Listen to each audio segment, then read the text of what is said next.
Okay, there we go. Good morning, everyone. Evening, afternoon, or wherever you guys are doing. Hope you're doing well.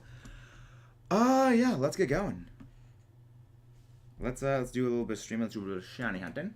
So, as you can tell, I actually have a Gardevoir outbreak, which I actually just got all of the knockouts for. So, let's bring in our shiny hunting partners, the ones that we use for this. They are in this box. There we go. I probably should put the shiny Palmy, because yeah, we got the shiny Palmy yesterday. We have finished the entire family of Palmy, and I also have gone and collected a significant number of eggs for Greninja. So when we get the Gardevoir, we will then move on to just shiny hunting random stuff around the overworld. Hello, Evelyn. How are you doing? Fancy Russian. How are you doing? Duck. There we go. Actually, I should probably save right now that I'm right here, so that way we can just keep resetting it. Because, yeah, we're not going to be doing the method I've been doing in the past, which is we're Masuda hunting while we are hatching eggs. No, Masuda hunting while we're doing an overworld hunt, just because when it comes to these slopes, it's a very, very bad thing.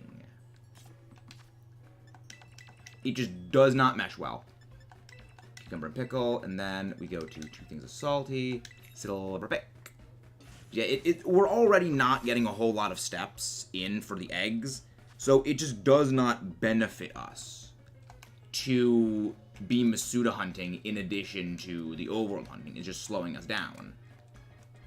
So that's why we're going to move on to that while we're hunting other overworld random stuff. But if we're doing, like, say, a Masuda hunt, we're doing like an outbreak hunt, where we have to walk around a lot, then yeah, I will definitely be doing my typical method of Masuda and Outbreak simultaneously, because that just syncs up very well. We have to do a lot of walking, whereas with this, we're going to be sliding down the slope, we're going to be jumping, climbing, which does not count for steps. It has been a while, Fancy. It has indeed been a while. But yeah, we're just doing a little bit of hunting right now. We had our EBL matchup earlier today. Hope you guys checked that out. It was fun. If you haven't, check it out after this. It was delightful. Very, very surprised at the turn of events for that one. And now I am looking forward to the matchup with, it's really Timmy B and his Mewtwo. Well, the rest of his team too. Yeah, I got plans. I have very many plans for that fight. Already running through all the plays. There we go. Let's hop on our little Durgaron, and let's get going. So yeah, the good thing about Gardevoir, it's a very, very obviously visible shiny. And also, why is it... Does Gardevoir exclusively appear during the day? Does the Ralts family exclusively appear during the day? I'm checking this because this makes no sense. Because I know there's a number of Pokemon that are daytime dependent. Cerebi, Scarlet, Violet, Day, Night, exclusive spawns. Because that's really stupid. If an outbreak doesn't spawn the Pokemon because it's a daytime or nighttime exclusive, that's really, really lame. And if it is, then we're just going to have to go find somewhere else to hunt temporarily while, like, it just turns over. That's really, really, really lame. Let's try this again. Yeah, I mean, I'll just be checking it myself, so, like, we'll just go do this. Yeah, if not, then what the freak are we even gonna hunt in the meantime? Yeah, it seems like it's exclusive to day and night, which is really dumb. Yeah, let's just check this again. Just want to make sure. Cause like if it isn't and I'm just getting really supremely unlucky, then I can take that.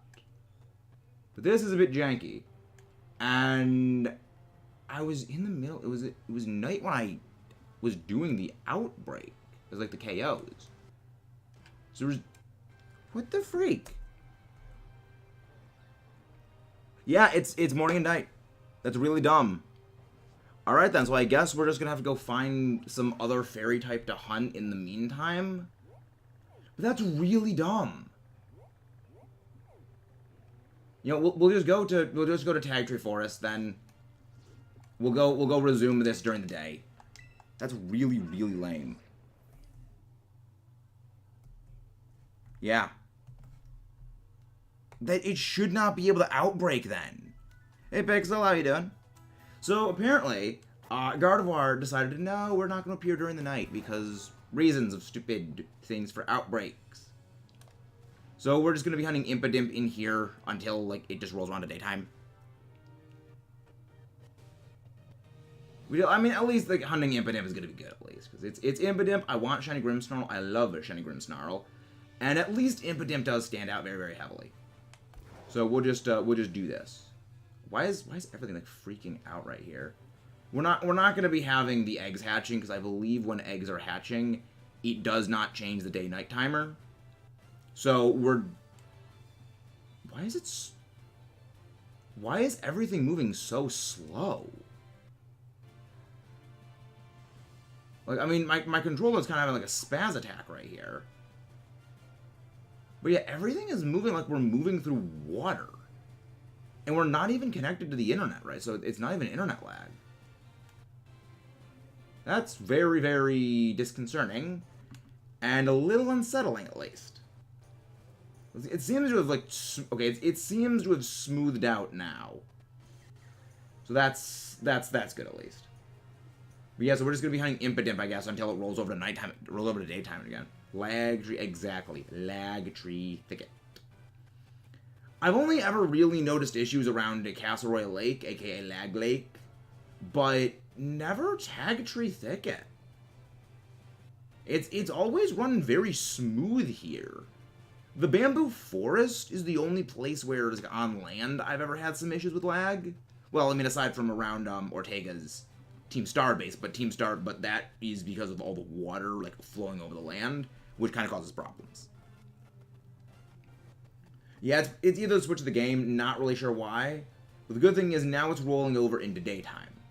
So I guess what we'll do is when it comes to the outbreak.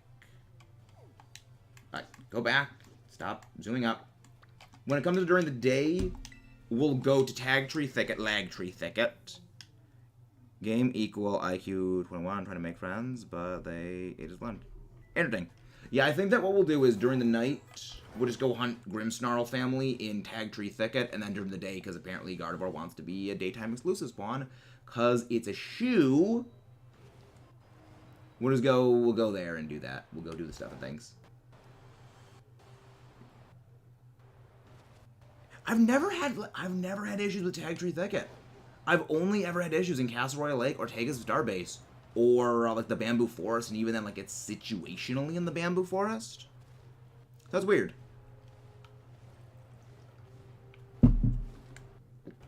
Yeah, now it is daytime. Yeah, the annoying part is just getting there now. At least we step across a couple of areas where like Gardevoir and Ralts spawn. So if we find any there, then we can like get more of them. That's at least good. There we go. Alright, now the stuck-up little bitch is here. Alright. The worst part is we can't even hunt Hatterene, or well, Hatterene, Hatenna, and Hatrem, because I believe those are like one or two of the full family is exclusively psychic. So we can't do that hunt. Not yet. I haven't gotten the DLC yet. But I will be getting it soon.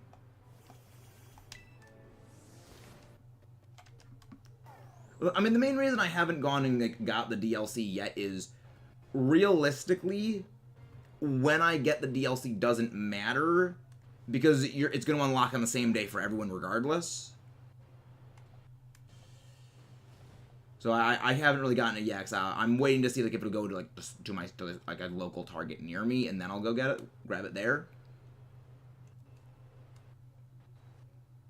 But I don't know if they'll have like, you know, I remember with Sword and Shield they had little like scratch off thingies where you buy that, you scratch the thing off, you put the code in. But I don't know if they're gonna do that for this until like after it comes out, which means, you know, I want the pre-order thing. And also, like, specifically because they said you get the pre-order bonus The pre-order bonus Zoroark extends until like into October. That makes me think, okay, the day that this thing's coming out, like the day that like the DLC is going to be released and you can go into the DLC area, that makes me think it's going to be October, like late, like October, whatever the heck. I could be wrong, but that's what I'm assuming. But yeah, we're just gonna be hunting the Gardevoir family until we get one. We've already gotten one, so we already have one member of the Ralts family shiny hunted. We have that in our Scarlet version. So now we just need the other three. So we just need Gardevoir. Because the Ralts we got in that game, I know is male. Which means, worst case scenario, we have Galate. So we do not need to worry about getting, another male one, because that's always my biggest worry when it comes to shiny hunting Pokemon that have, like, a gender-based evolution, is getting the shiny, but getting the shiny of, like, the gender that is not able of getting the exclusive form. Like, that's why I'm really glad I got a shiny Frostlass in my Dynamax Adventures, because now I don't need to hunt, for specifically a female Snorunt. Granted, I had to hunt for Snorunt anyway, so I would need to get, I'd have to get 2 of them, which means likely I would be finding at least 1 female. But I prefer the safe than sorry. Hello, Galactic, how you doing? Which is also why I am super duper happy that the Salazzle, I got that shiny via Dynamax Adventures. Because Salazzle always appears in Dynamax Adventures, meaning you don't need to play the 1 in 8 lottery of getting the female Salandit shiny. I have heard the horror stories of people hunting for Salandit via SOS method. They get a shiny Salandit, and it's male. I don't really do Union Circles, especially when we're in areas that kind of cause the game to have a spaz attack, because the game kind of can't really keep up in some of those places. And, especially when shiny hunting, especially, it really puts a strain on the game. Which, kind of crashing out mid-hunt kind of isn't a good thing. Especially, if we find the shiny, game crash, lost the shiny. Yeah, I plan on doing, like, a Union Circle event special thing at some point in the future. I haven't figured out when we're going to do that, though. Because, like, I kind of want to do, like, Union Circle Sundays or something. But I'm still, like, figuring out all the particulars for that.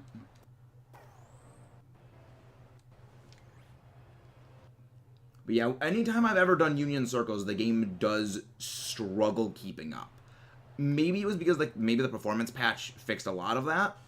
But I've had a little bit of a bad experience when, like, on-stream shiny hunting with people in Union Circles, because the game has a very hard time keeping up. I am glad with how many of these frickin' Gardevoir are actually appearing. We don't usually get this kind of spawn density when it comes to outbreaks. Especially in, like, a very easily observable area. Hey, Pokemon, how you doing? Ah, yes, it is spring break. Spring break is always delightful. Hey, Maria, how are you doing? Marigold, hope you're doing well. It has been indeed a while. But yeah, now we're just looking for a frickin' one of these things. We just need it. I'm hoping we get this quick. Because the sooner we get this, the sooner we don't need to deal with fricking when it goes to nighttime, we get screwed. Because when it goes to nighttime, we can't hunt this thing anymore. We have to go somewhere else and hunt something different. Okay, nope, no blue hair. Yeah, that's the awkward thing, is there's nowhere to really set up a picnic. There's nowhere to really set up a picnic right around here. We have to go to sort of the bottom of the hill. Oh yeah, right, it's so close to people. Maybe this would work? Okay, so we can set up a picnic right here. Anyone know why there's a heart in the corner of my chat? I have no clue. I am not seeing a heart anywhere in the chat. That is a bit strange. I'm busy, unfortunately. I understand, Marigold, 100%. You never need to apologize for not being here. IRL always takes priority over stream shenanigans. It always takes priority. Now, if you would not mind appearing, Gardevoir, I would like to get a shiny of this one. Good thing is, I now have a spot that I can easily reset you on. Because resetting right here works. Picnic. Ah, nice point back to hunting Titan. I am so glad I finally redeemed that shiny hunt. That was a shiny hunt that after I learned I failed one Titan just because I didn't notice it. I'm not seeing hearts anywhere on the stream. It's very weird. Huh. But do you mean like in the chat or like on the screen? Because I'm not seeing a heart anywhere on the actual like streaming output screen.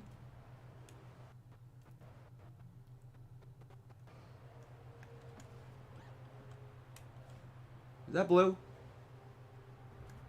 Nope, that was just lighting. Oh, curse you, Gardevoir, you were trolling me by not being blue. Yeah, now that I've figured out I can just reset right here, this is gonna very much expedite the process of resetting. Yeah, I'm not seeing it. I'm not seeing a heart anywhere. Can we hunt through sandwich? Found an outbreak of them? Yes, that would count. That would very much count for like an outbreak, because it's an outbreak and you're using a sandwich for it. I would say that is sandwich hunting. Because that's what we're doing. We are sandwich hunting with outbreaks. It just optimizes your odds. But yeah, I'm looking forward to getting this one done. Because I want to get some of the... I didn't know that Gardevoir was daytime. Was daytime only. Which now makes me even more wanting to get it. Because it's kind of annoying. To do any of the daytime... Well, not really daytime, but like... day... Yeah, like daytime as in like time of day exclusive spawns. Yeah, that's why we did Ghastly the way we did. That was why we got the... That's why we got a lot of the ghost types. Relatively quickly, because those are exclusive to nighttime. Big Run happening right now, and High Tide on Big Run so hard doesn't help the noob teammates who don't know how to play. I mean, the other thing, Taylor, is that a lot of the weapons you're given in Big Run kind of are not great. Like, if someone on the team gets a Nozzle Nose, that's a loss right there, pretty much. There's a couple of the Splatoon weapons that just are complete garbage. I honestly don't mind the High Tide, so long as we get, like, decent weapons. High Tide, I think, is honestly pretty reasonable for this map. The only issue is just Flyfish. Granted, Flyfish are always a problem. So there's that. For some reason it feels like night is so much shorter. Ranger plays... Nice! Nice getting 2 shiny Hisui and Zorua. Yeah, the thing is, the day and the night are the same. The only thing that I think might be what throws it off for you is... there is morning and there is dusk, which, because light kind of dominates during them, it feels like you get an extra 6 minutes of day and nighttime. Like, you get an extra 6 minutes of daytime than you do nighttime. But yeah, night and daytime are both the exact same length. They are both 33 minutes apiece, with 3 minutes of a transition time for dusk and 3-minute transition time for morning. So yeah, you have 3 minutes per day in-game to evolve your Dusk Lycanroc or find one in the overworld. Really annoying. But at least it happens every 72 minutes. So you can kind of just bank on that. Yeah, the good thing is that, like, on the peripheral edge of the spawn for the outbreak, we still do get Ralts, which is good because we still need to get Ralts, Kirlia, and of course Gardevoir. So finding that would be good. I'm just really hoping this does not go the way of the freaking Shiny Dratini, where we end up getting 3 shinies, but 2 of them are off outbreak. You know, as in, like, 2 of them are the non-Outbreak Pokemon. Because, yeah, for those who don't remember, in the Dragonair Shiny Hunt, we had a Dragonair Outbreak. But we got 2 Shiny Dratini, which were not boosted. Also, Big Run got over 150. Nice. My current Big Run high score is 99. True, don't get past 80 at high score. How much harder it is on the map. People got over 100 at score, and I can't even pass 88. I mean, the other thing is, when it comes to something like Big Run for, like, those kinds of levels, it's, you have a coordinated group of people pretty much in a voice call who are very, very good at Salmon Run, and they just rerun the thing until they get, like, a very optimal weapon loadout. They get a very optimal weapon loadout, they get a very good spawn pattern of the bosses, they don't get, you know, certain bosses that can kind of be absolutely annoying, and you can just get them in easily. Like, flip-floppers. Things like flip-floppers, maws, you can all deal with very, very easily, getting very good placement with things like slamming lids to just wipe out tons and tons of bosses. Also, again, coordination's another big thing for it. But also, again, guys, please don't forget to leave a like and subscribe if you haven't done so. And once the stream wraps up, which we're going to be going for a couple hours, don't forget to check out the Elite Battle League battle video today against the Snedonian Frostmoths. That was a glorious battle, and one that I'm very happy I was able to bounce back from after my Colossal Flub of Week 1. Like, week 1 of the EBL for me was pain, because I made a huge tactical oopsie in just any of my planning. Yeah, I have so much. Yeah, I mean, in real life, though, night is shorter than day, just depending on, like, the time of the year, you know. In summer, it's a lot shorter, but during, you know, winter, it generally also is a bit longer. Also, it kind of depends, like, where you are in the real world, and, you know, if you sleep in during, you know, some times where night's on. I actually really, really like nighttime. I like the dark look of the sky. I mean, I like the sunset. Yes, I like the sunsets, guys. I like sunsets. Sure, roast me if you want. I like sunsets. Like, yeah, it's not even enough room up there. I don't know why I tried that. Nope. No Ralts. No Gardevoir. Stop being annoying. Just give me my sparkles.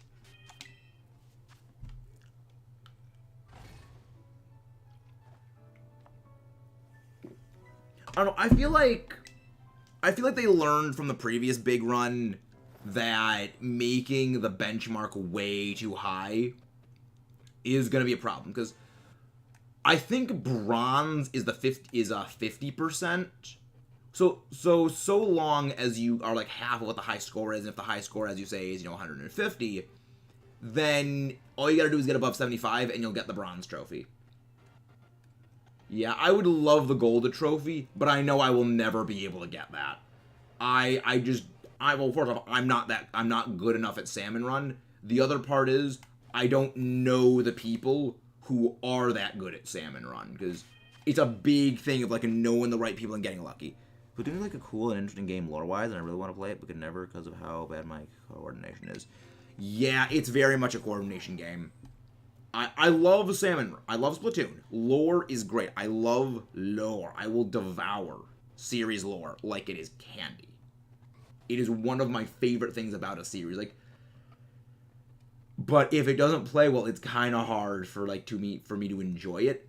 That's one of the reasons why, despite having never played a Halo game, I adore that series, just because the lore is so deep, so vast, and just so well thought out that I can literally spend hours reading through, like, Halo wiki entries on just learning the lore.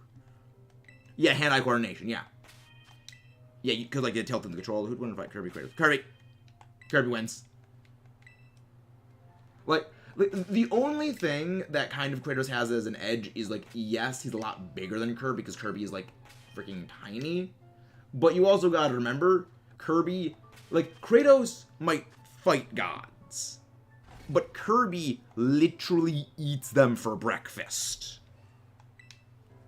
Like, Kirby literally eats eldritch space gods for breakfast in multiple games. And also, we do know that Kirby's mouth and just his height doesn't really limit the kinds of things he can, like, absorb. Because, like, there's things where, yeah, like Triple Deluxe, he just absorbs, like, a tree. You know, his body size does not really limit his absorption abilities.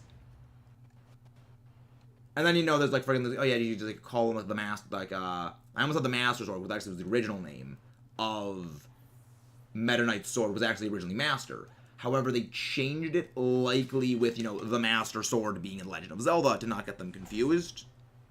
So they made it, you know, okay, well, now it's the Galaxia. Which is fun fact, actually, about the Galaxia sword. That was actually something from the anime. There's a pretty significant number of Kirby things, like, as in, like, modern Kirby, like, staples, that have their roots in the Kirby anime. One of them actually being, like, the logo design of Kirby.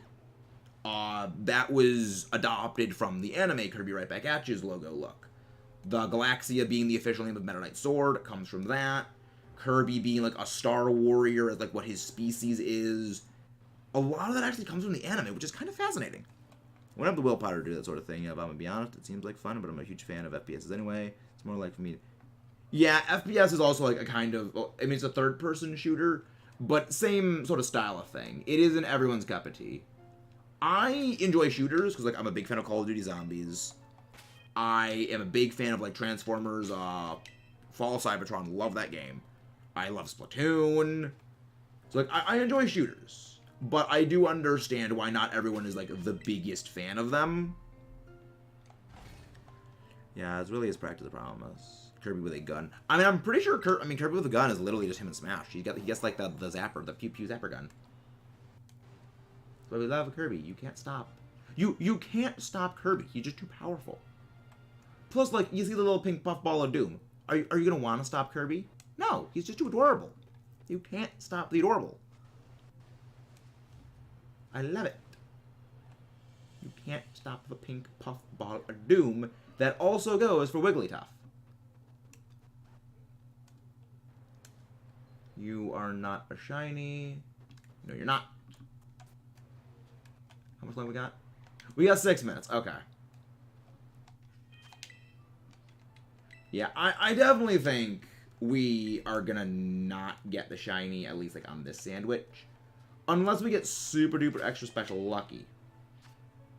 Ranger ability in the new game, literally a gun. No, I still have not played Forgotten Land yet. I need to get playing it. Like, Crown Man, my favorite villain. I do know about the plot of Triple Deluxe, though. So, not Triple Deluxe. I keep saying Triple Deluxe. I mean Return to Dreamland Deluxe. I guess I probably keep confusing that because the first Kirby game that I played was Triple Deluxe.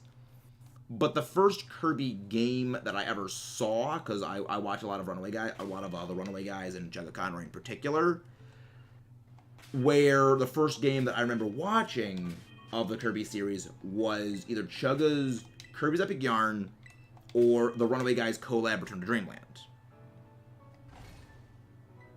Yeah, I don't trust game theory, like, because the thing is, it's a hypothesis. It actually isn't a theory, but we also know that, like, Kirby's species is the same thing as what Meta Knight is. Yeah, Kirby and Meta Knight are the same species. Because, like, that's why when Meta Knight's, like, his mask breaks off, he's just, like, the dark blue Kirby. He's the same thing.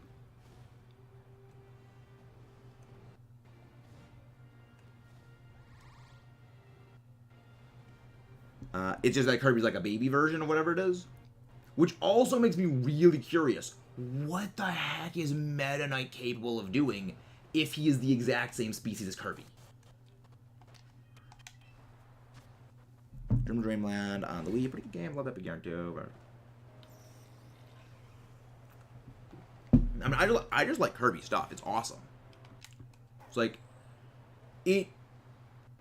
When has a pink puffball been as badass as Kirby? Prior to Omar playing Unite and just maining Wigglytuff, the closest is like Wigglytuff in Mystery Dungeon Explorers. That's the closest you get.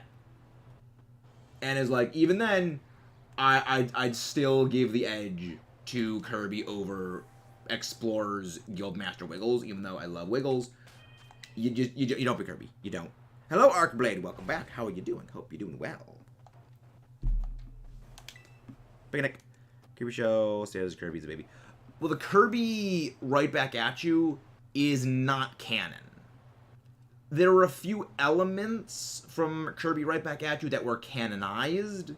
However, not all of it is. They canonize that the name of Meta Knight's sword is Galaxia. They canonize that Kirby is a Star Warrior. They canonize that he is a baby. But not everything from the anime is canon. But a lot of it has been like adopted into the mainline series. Hello, ZW Nation. How are you doing? Welcome back.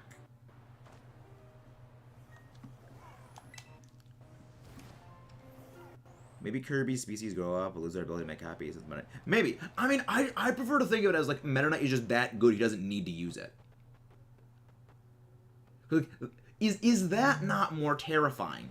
That Meta Knight has all of the copy abilities that Kirby does have.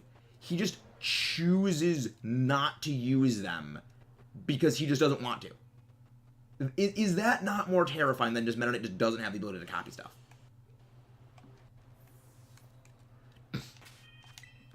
Hello there, William. How are you doing?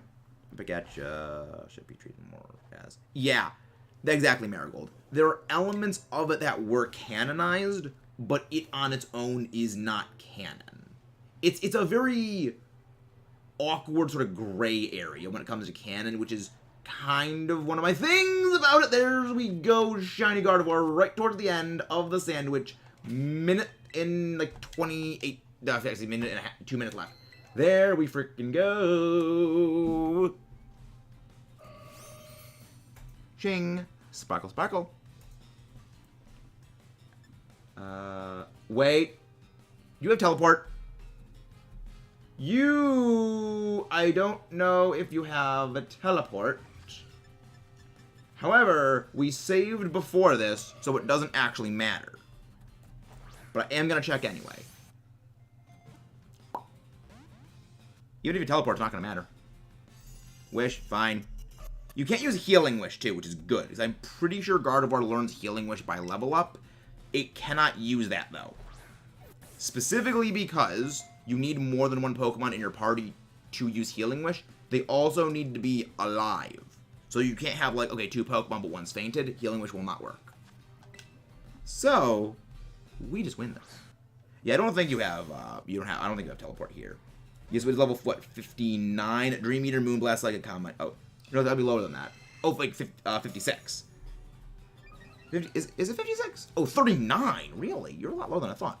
You Calm Mind, Wish, like, yeah, you don't have Teleport. Yeah, it has Calm Mind, Wish, Life Dew, and Psybeam, and it actually just lost Teleport. So we win. We just win this. Sha-la-la. Yeah, now, I love how half of its moves are literally self-healing, and the other one is just like Calm Mind, Psybeam. It's got nothing. It's literally just throw ball until it goes in. You know what? I'm not dealing with this. We gotta kill. We have the entire Pokedex finished. We don't have our living shiny dex finished. But yes, we do have the shiny charm. Again, guys, don't forget to leave a like if you haven't done so. That goes double for you, Foxy, because I know your rule of we have to get a shiny. Before you do it, leave a like. I got a bar blue. I don't know. I prefer Gallade's shiny. I don't know.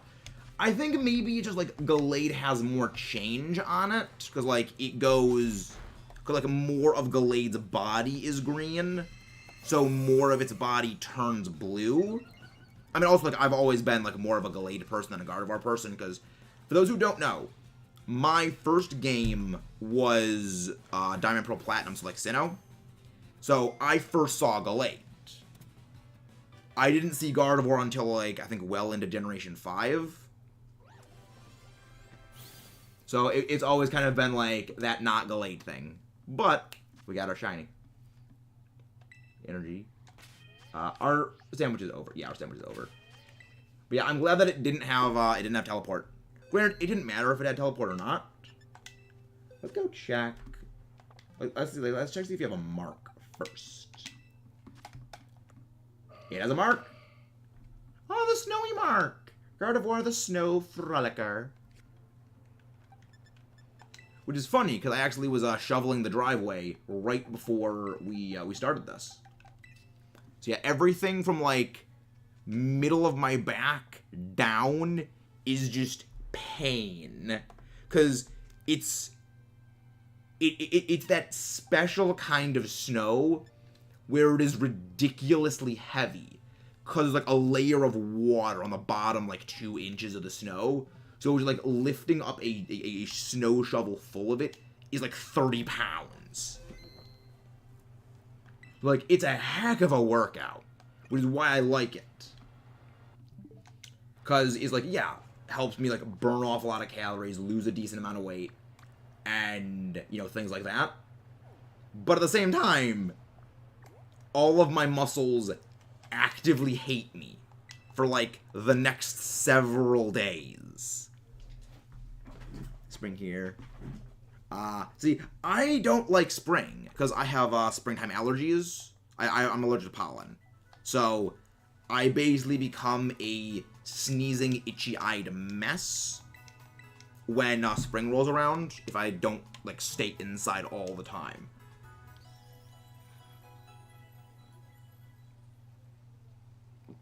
That sounds disgusting, Marigold.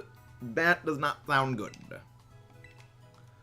Well, with those all done, dusted, and shiny collected, let's do a little bit of random overworld shiny hunting. Where is my Volcarona? There is the fiery floof moth. You're coming with me. All of you can take a bit of a backseat. And then, let's get on our, Okay, for a second, I thought I just put up a PNG of Roaring Moon, because it's literally right next to my Froakie on the screen, and I didn't realize, oh, that's just the freaking picture. But yeah, we are well over double odds on our Greninja shiny hunt. So, let's get hunting. Oh, what do you mean about that, Omar? Another reason why I hate spring. Yep. I mean, for me, I don't mind the loss of snow. I do mind the raining all the time, because I like to go running, and when it's raining all the time, you can't really do running unless it's on, like, a treadmill, or, like, an indoor track, when it's just raining. Which sucks. But we got our shiny. Let's do a little bit of overworld hunting, and, let's get going. I would love it if we could get ourselves another shiny Shroomish just by randomly walking. But I doubt it'll happen. Actually, let me... There's a few things I want to, like, check the locations of. At least in the overworld. Because I would prefer to hunt those. But we are going to be just wandering around for a good bit while we hatch these eggs of Froakie. But yeah, my big hope is we get Froakie soon. We just need to get Froakie. We get this, then we can start working on the next member of the Froakie family, which is the final Froakie. There we go. First egg is hatching, and it's not going to be sparkling. I'm already calling it because this thing is a shoe. Now, let's see where you actually spawn in the overworld, Riolo. Oh, look, it's not shiny. Who could have guessed? It's the shoe. The shoe frog. Okay. Wow, Riolo, you have a terrible spawn area. It's exclusively there? Okay, then, I guess that's where we're gonna be hunting you, then. I mean, that's a fighting type. I think you're the only fighting type. I think you're the only fighting type in those areas, now that I think about it. So that would be beneficial for me. South Province areas. Yeah. Like, it is the only fighting type that appears in any of those spaces. That's beneficial for me, because it makes my life easier when it comes to shiny hunting it. That I can just pop a fighting sandwich, and I'm not going to get spawn interference.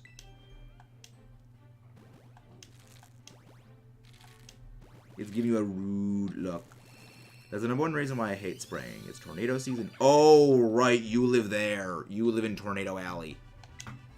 Yeah, like, that's... See, where I live, the worst weather we get is just a bad snowstorm. Like, it... Compared to, like, various other disastrous forms of weather, I would say the occasional hailstorm and ice storm are not as bad as, like, a forest fire or tornadoes or hurricanes. Like, that more than, I mean, well, Florida Man, there's, like, one major thing that keeps me away from, like, liking and wanting to eventually go somewhere like Florida, and, I mean, of course, it's Florida Man, but it's also, like, yeah, hurricanes. They terrify me. Because I've seen the day after tomorrow enough times to know weather be scary. Weather be terrifying.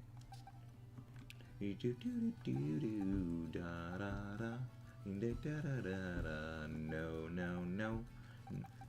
I always love looking for the 0 IVs. I don't know. It's just I like looking for 0 IV ones. And yes, every single one of these Froakie will always have a 0 attack IV. I have specifically bred them all to be that way. Because, just in case foul play shenanigans happen, I don't think it's likely, but just in the event. I mean, I don't use Greninja for competitive reasons. I'm just not a fan of it. But if I ever find a use for it competitively, I will have a 0 attack Protean Greninja. It's funny because everybody talks crap about tornadoes and like they're not that terrifying as soon as there's an alarm. Everyone's scrambling to throw out a weapon. Yep. Yeah, it's...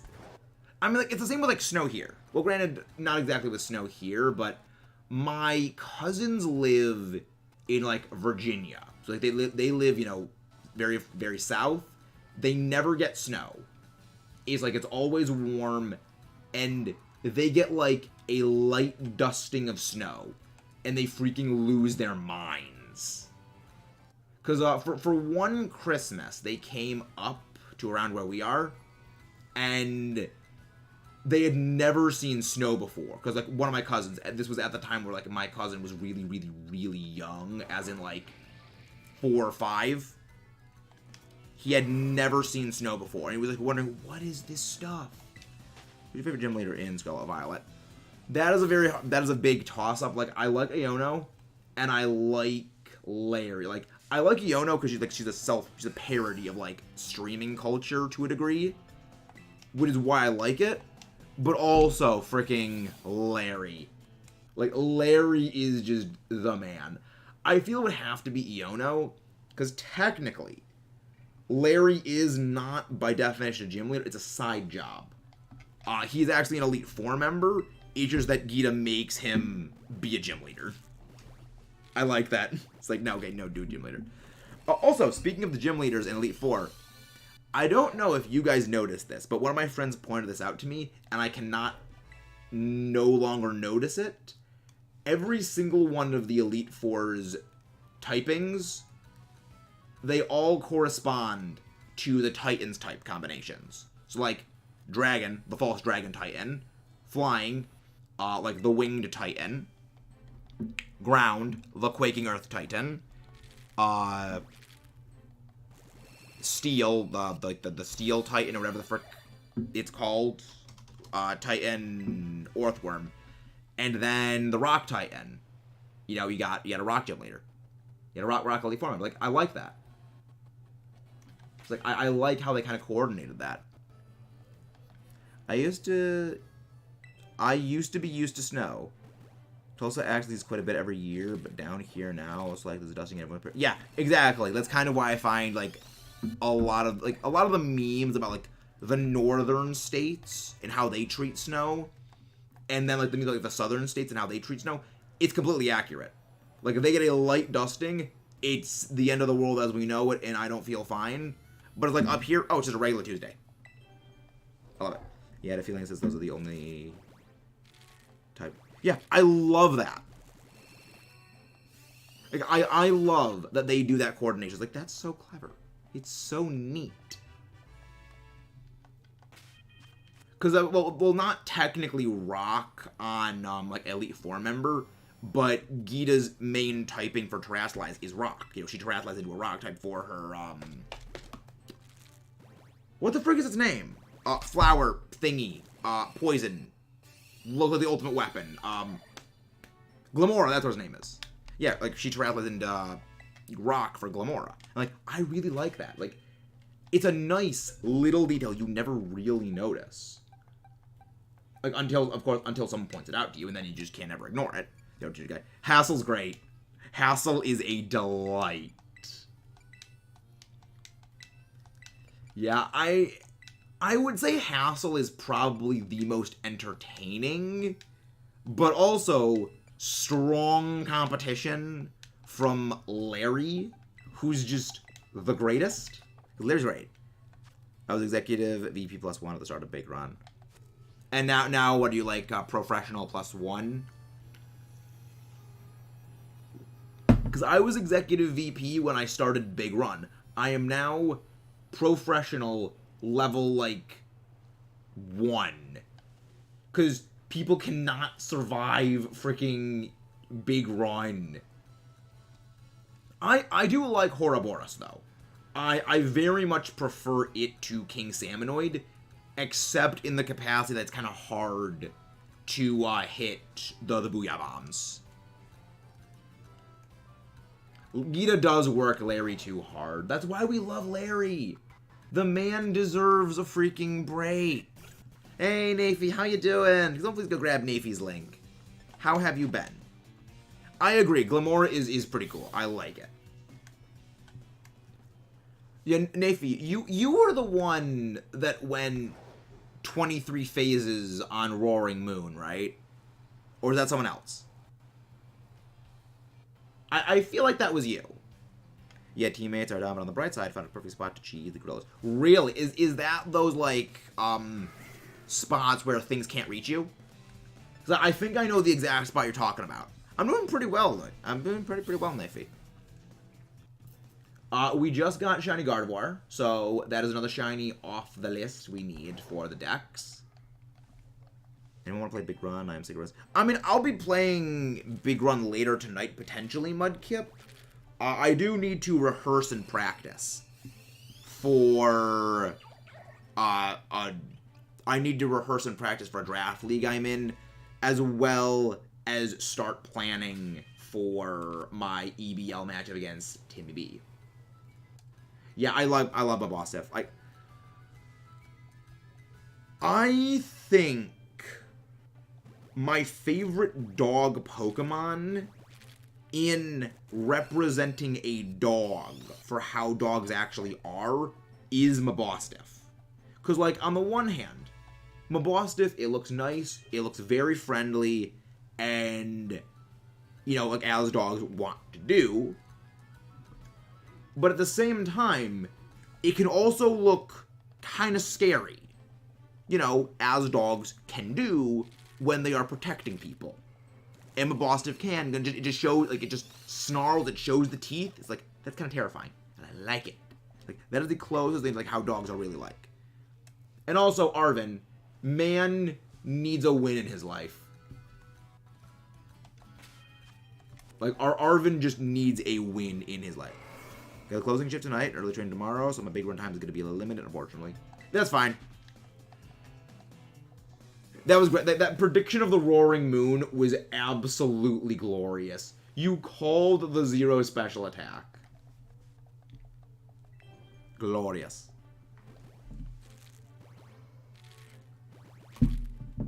We got Gardevoir, now we're going for Froakie again. I am wondering, though, what is the next freak off? Okay, at least it was Knackley. At least it was Knackley. It wasn't the freaking bull. Okay, one more egg, and then we're done with this this batch of eggs. Egg. Arvin is Mabostiff. Yeah, like Titan 2 my entire perspective on Arven, like, completely flipped. It was like, I didn't like him at first, saw Titan 2, I'll protect. I'm going to be a character, entire reason for being there. It's like, exactly. Like, that's why I think Arven is probably one of the best done characters in the entire series. That you can feel the desperation man has when it comes to, like, he is literally going by a, like, magic book that is saying these special magic plants exist in a book that is kind of largely believed to be fiction. He is going at every single straw he can to save his dog. The desperation is real.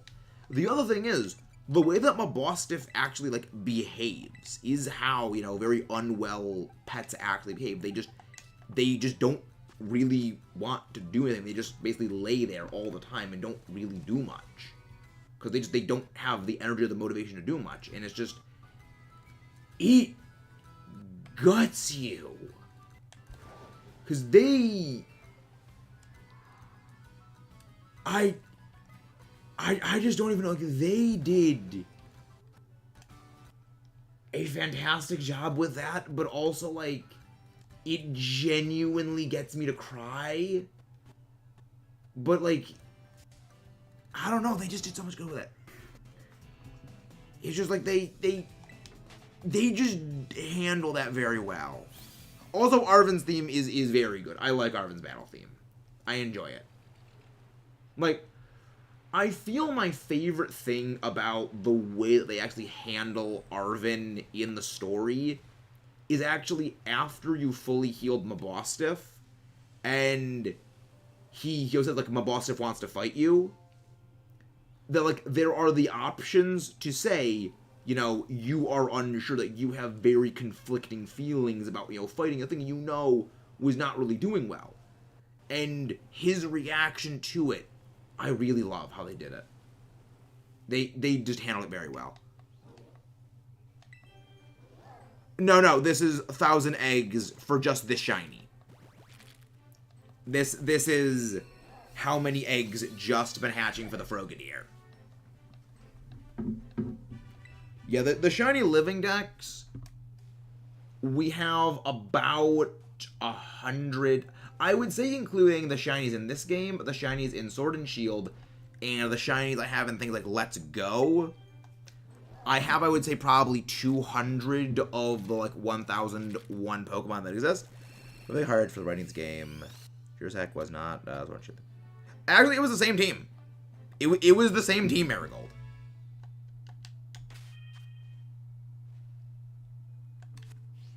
Yeah, it's like when people say that the team that worked on X and Y are apparently the same team that worked on Black and White. I don't believe it, but apparently it is.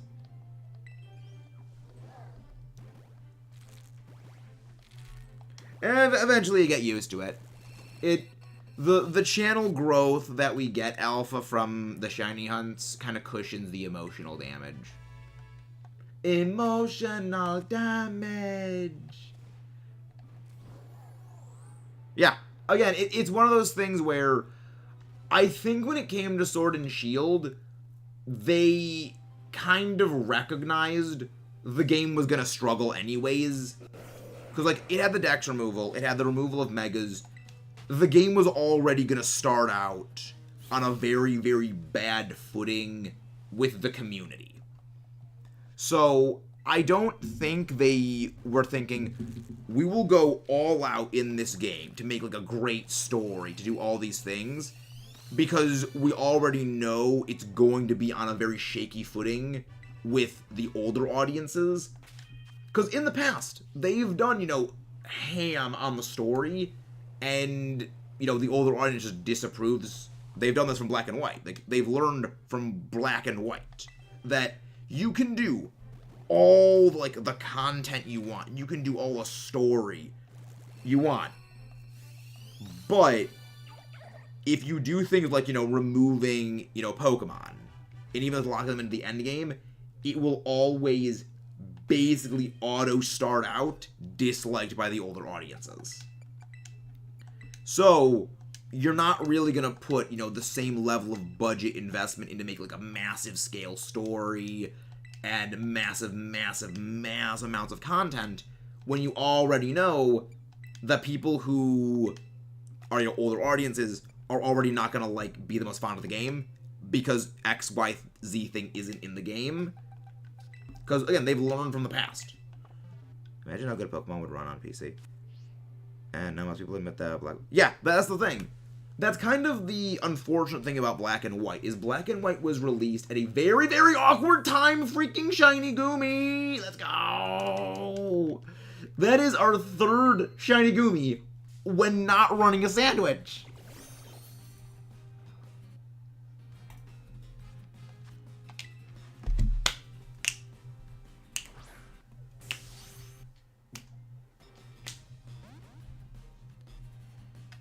We gotta get one more rando pop a Goldie of the basket. Oh, yeah. Again, that's one of the reasons why, like, you need a good team when it comes to Salmon Run. Again, guys, don't forget to leave a like and subscribe if you haven't done so already. Good boy. Now imagine if we could get it in now. If only I could get MPLA. Yeah, we're gonna need to hunt them in Legends. We still gotta go do that eventually. This is just a good day for shinies.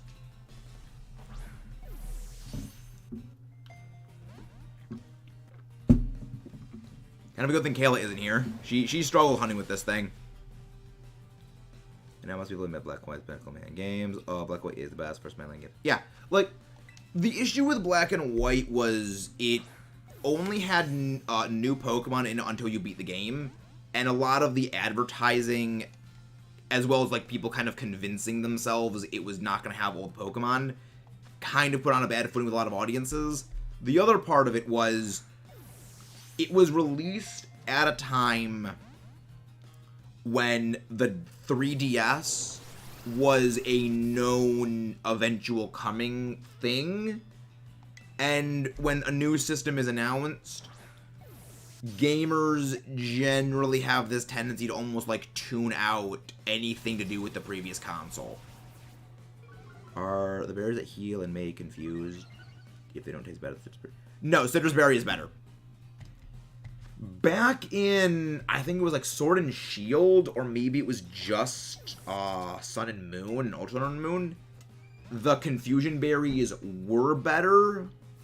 However, they changed that. Pretty much the Confusion Berries are there if you're running Citrus on something else and you want another Heal Berry. I had a feeling they were gonna do it. Yeah, home compatibility. I did think it was helping. They weren't gonna mention the home compatibility because they'd already mentioned several months ago that they already mentioned several months ago that home compatibility was coming out in early spring.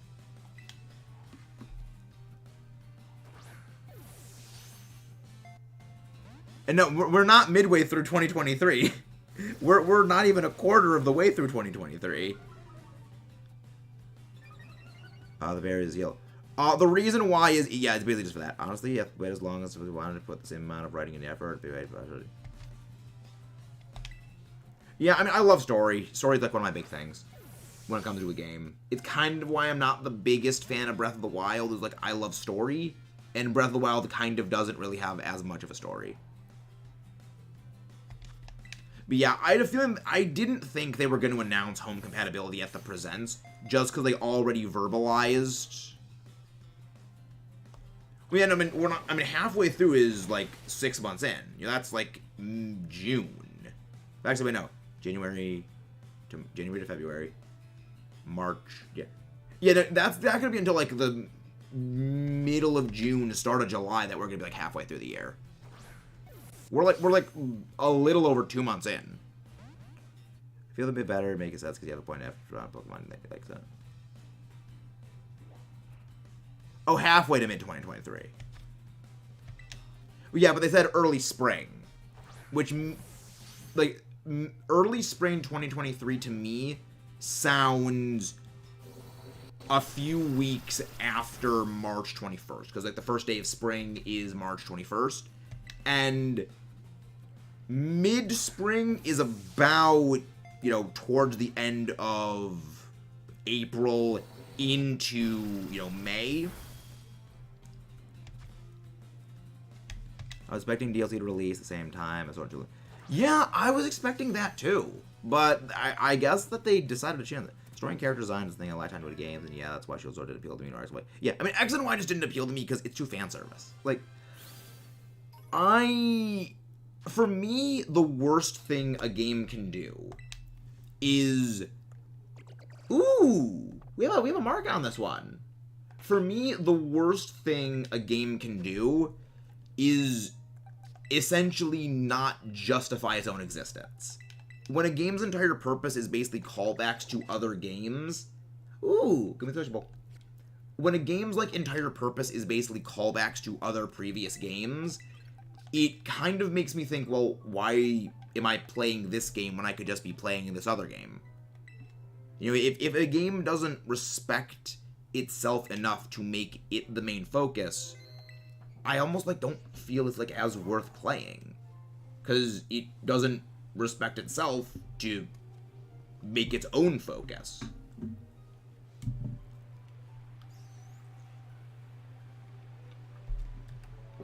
That's kind of one of the reasons I wasn't the biggest fan of Legends, was it reminded me a lot of Mystery Dungeon Explorers, which I love Mystery Dungeon Explorers. I love that game to death. But when I'm playing a game and I'm constantly getting like the feeling of I could just be playing this other game, it kind of just makes me want to go put it down and go pick up the other game.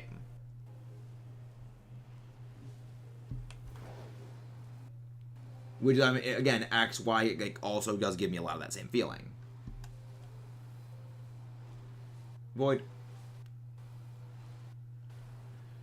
But I mean, also, Legends was very much an experiment. Legends is kind of a game that's in a very awkward position because of what it was designed to be, too. Like, it was designed to be a bit of a tech demo for Scarlet Violet, test out a lot of the mechanics, like, see if audiences would like these sorts of games, and really push the boundaries of the open world nature of Pokemon games. But, again, kind of something that I feel like you kind of need to have that context in it. Like, yeah, it was kind of designed more in line for, like, Scarlet Violet's eventual release. You're not shiny, are you? No, you're blue. Yeah, you're blue. Yeah, I'll be playing a bit later, but not really sure when, Mudkip. Because, again, I do have some Draft League practice I gotta get doing. There is a cash prize for this Draft League. And as we all know, money is good. Plus, again, I gotta get like, plan it for Timmy B's team. Oras was like one recent remake that genuinely enhanced the base game. Yeah. I mean, the other thing is, like, Oras, but also, well, technically, Let's Go. But also, like, Let's Go is a very different style of game. You know, it's not made in the same vein as the other ones. They actually did enhance Diamond and Pearl with BDSP. It actually included a lot of the Platinum changes. It just didn't include, like, the Distortion World. It didn't include, like, the Cyrus rematch. Well, the third Cyrus match. It includes the Gym Leader rematches. It includes the Platinum Elite Four teams. It includes, you know, all of the Pokemon that Platinum actually added. So it actually did include almost everything Platinum did, just it didn't include the atmosphere changes Platinum brought. No, it's actually like $75. Like, it's actually a decent amount of money. I'm happy for it.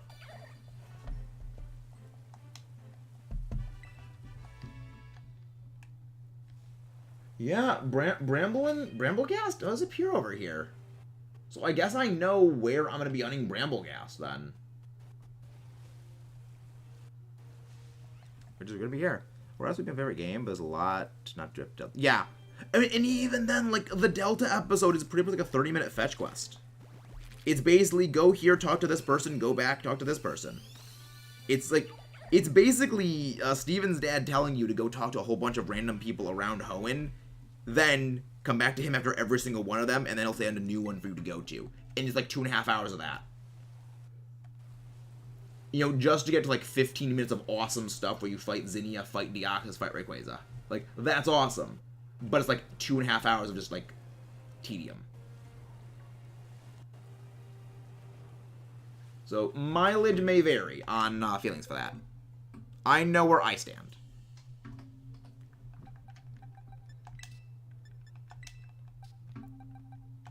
Nope. Yeah, at least our new game have DLC. Yeah, I had a feeling they were going to have a DLC in it. Because they did mention that Sword and Shield's DLC was almost like a trial run of the DLC system. And like a future integration into the mainline games. Which I feel with the positive reception it had relative to like the previous system of like releasing a third version.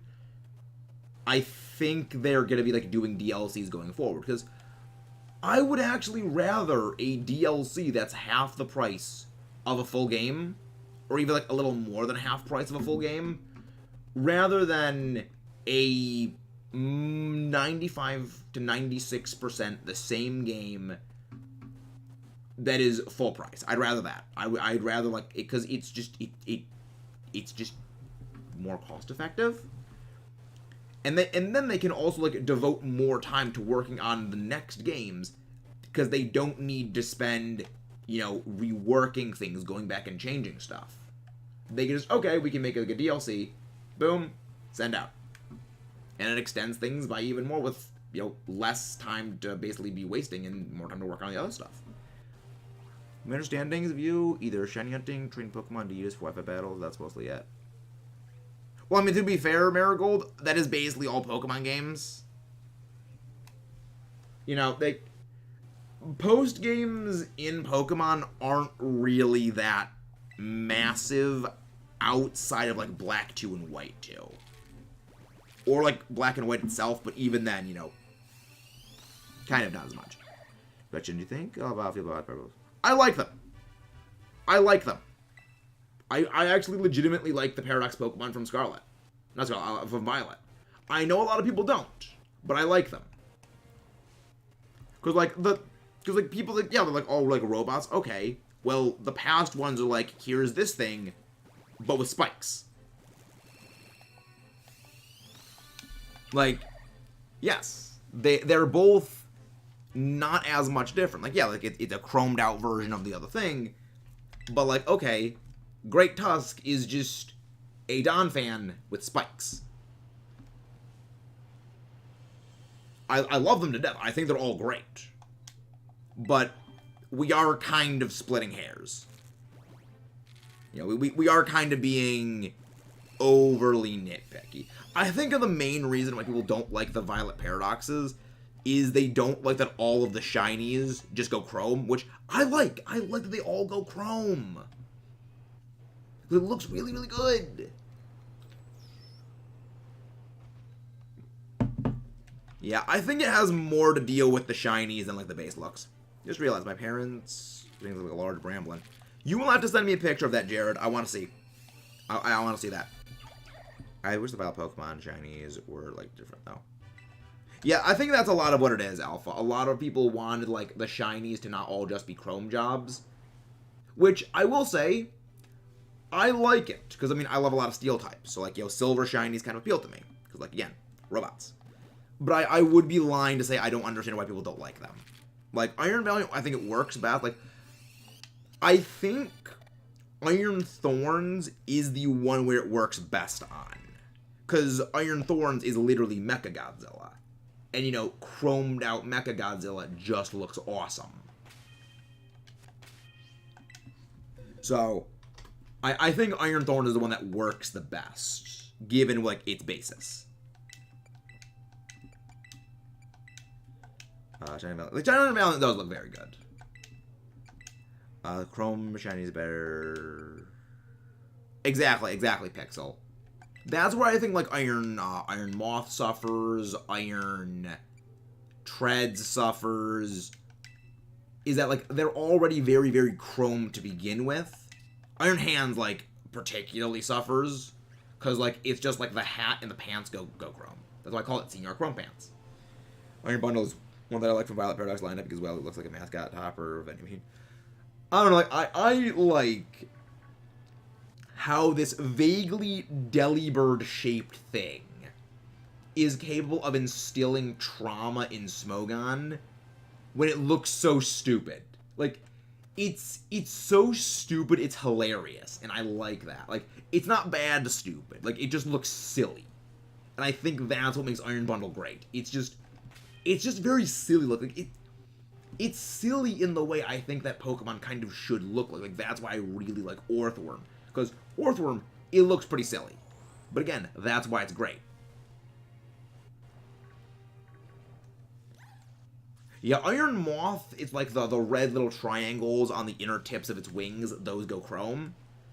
And I think, like, the antenna things on the side of its face also change.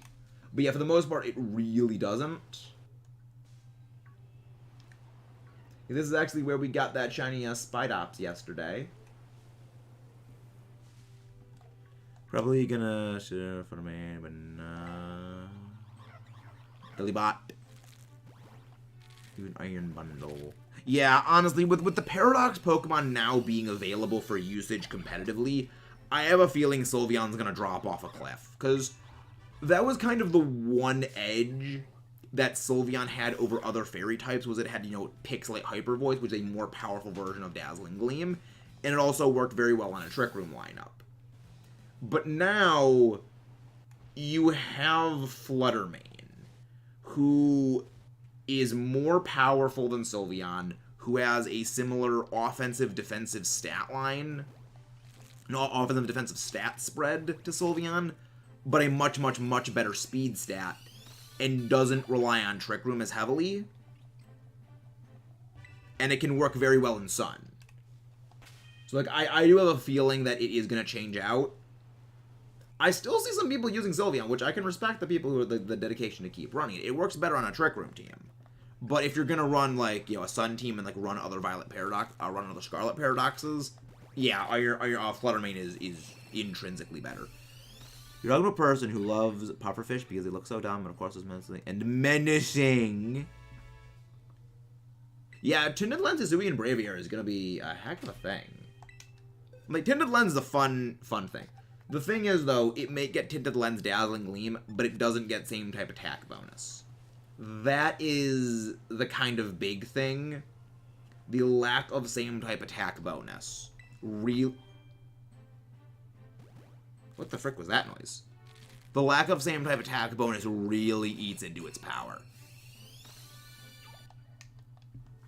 Yeah, like, we often take for granted how much of a jack-up boost same type attack bonus gives things. It's a 50% boost. You know, it's terrifying how much of a boost it gets. It's why if you have something like a dedicated ice type, use something like Ice Beam, it can pretty much reliably take out, like, various dragon types. But then you, like, tech Ice Beam onto something that's not ice, it just doesn't do it.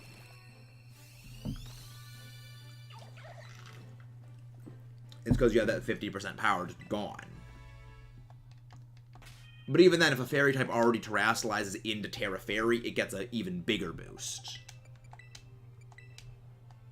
Which, like, you're kind of emulating... You're emulating a strategy with a strictly worse version, essentially, is kind of what it comes down to. You know, that's kind of more of what it is than anything, is that something like, you know, Fairy Fluttermane already does an excellent job at doing, you know, Fairy Terra damage. And emulating that with something else, it draws away your Terastallize, and you're also not gaining a lot of the other benefits that something like Fluttermane gets. Because Fluttermane still keeps that just ridiculous ghost stat it gets for just slapping things. I want Archeops to be viable so we can beat people with a weirdo bird. No. A lot of people actually really like Archeops. Also, Marigold, if you like Archeops, I encourage you to watch the most recent Elite Battle League video, because Archeops takes center stage in that. I have a feeling you're going to find that delightful. You know, I like Archeops. But Archeops actually was very good in Sword and Shield for a while because of neutralizing gas Wheezing. Because you'd stack up Wheezing, removes the Defeatist, and then you have this ridiculously powerful Dynamax Fossil Bird that just starts blasting things. Yeah, there's a lot of them. A lot of people really like Archeops for like the same reason you do. It just hits things really, really, really well. You don't see a lot of it in competitive because it does struggle outside of neutralizing gas. And also, like, with the removal of Dynamax, it did kind of take away a bit of what it did because it was a fantastic Dynamax play. It got a lot of very good moves. There's a lot of very terrifying moves that thing gets. It's terrifyingly fast. It's one of the few semi-viable mixed attackers, as in, like, it can run a mixed single set. You know, most Pokemon that are capable of running a mixed set run either a physical set or a special set. They don't run both physical and special moves in the same grouping of 4. But Archeops is one that can actually do it. Yeah, you cannot use Archeops in Black 2, White 2, though. You get access to, I believe it is either the Fossil Revival place in post-game, or you are given the fossils of the Unova fossil Pokemon only after you beat the game.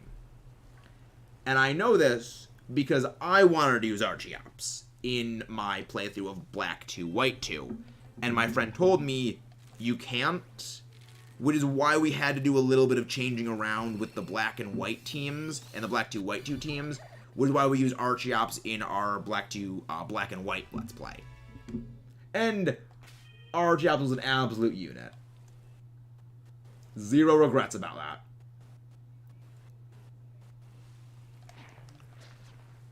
Also, Archeops, Jugga Conroy, I believe at the time of his recording of Black and White, Archeops was his favorite Pokemon, which is why he also used it on his team for that. So yeah, there's a lot of people that love Archeops.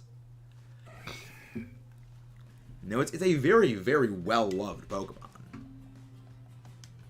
It's just, it does have a bit of a hard time finding a way in competitive because competitive is generally where things get, like, most frequently showcased and most frequently talked about. And it does have a bit of a hard time finding a way in there.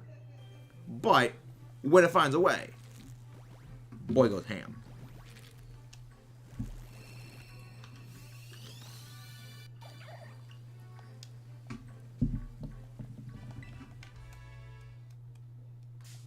Nope, no shinies.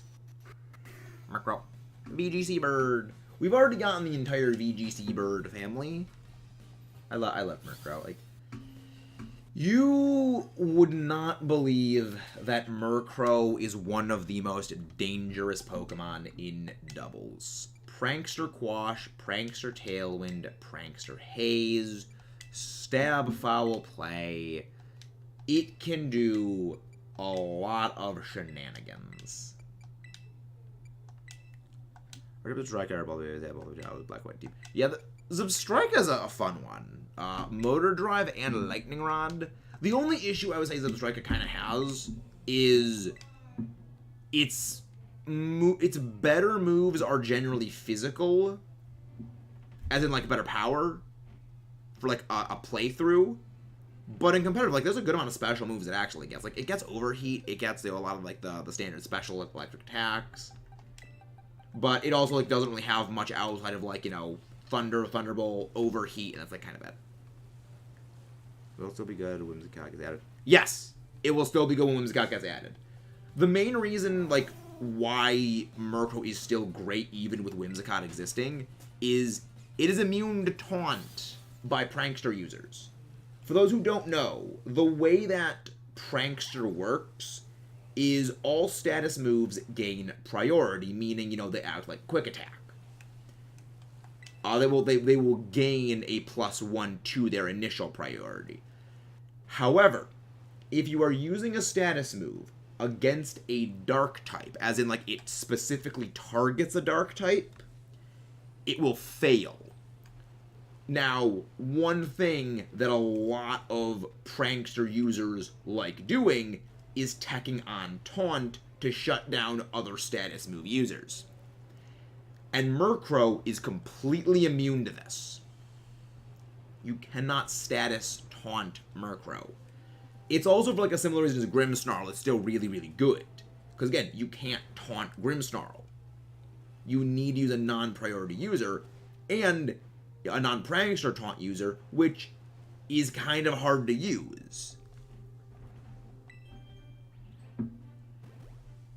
Why is like I don't really care about these. I love them.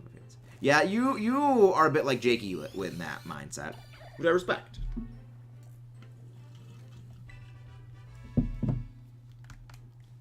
But yeah, Whimsicott isn't gonna do much to put a damper on Murkrow, because outside really of like setting up Tailwind, Murkrow and Whimsicott are actually kind of very different like beasts altogether. You know, Whimsicott generally has a more debuff kit in that it has things like Charm, Charm, Tailwind, and then has like Moonblast or like Energy Ball or Fake Tears. Whereas like Murkrow can like remove debuffs, remove buffs from the enemy, Quash, which basically forces the Pokemon hit by it to go last. It also gets Foul Play, which if you're using anything that has a very high attack stat, it rebounds your attack stat into you, allowing for massive damage. So they're kind of different beasts outside of really the priority Tailwind setting up.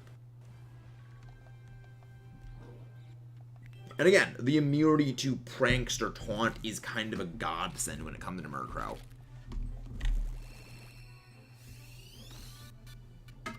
Yeah, it's kind of like Grimmsnarl is also like, Grimmsnarl doesn't get Tailwind, but for a bit of a similar reason as why something like Klefki fell off a bit with the advent of Grimmsnarl, is you can taunt a Klefki into not being able to use any of its Prankster kit.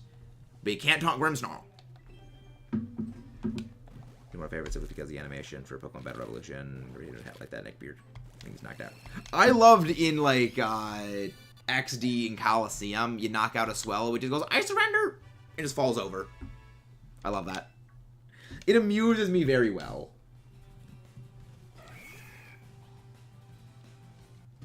Yeah, it's kind of funny.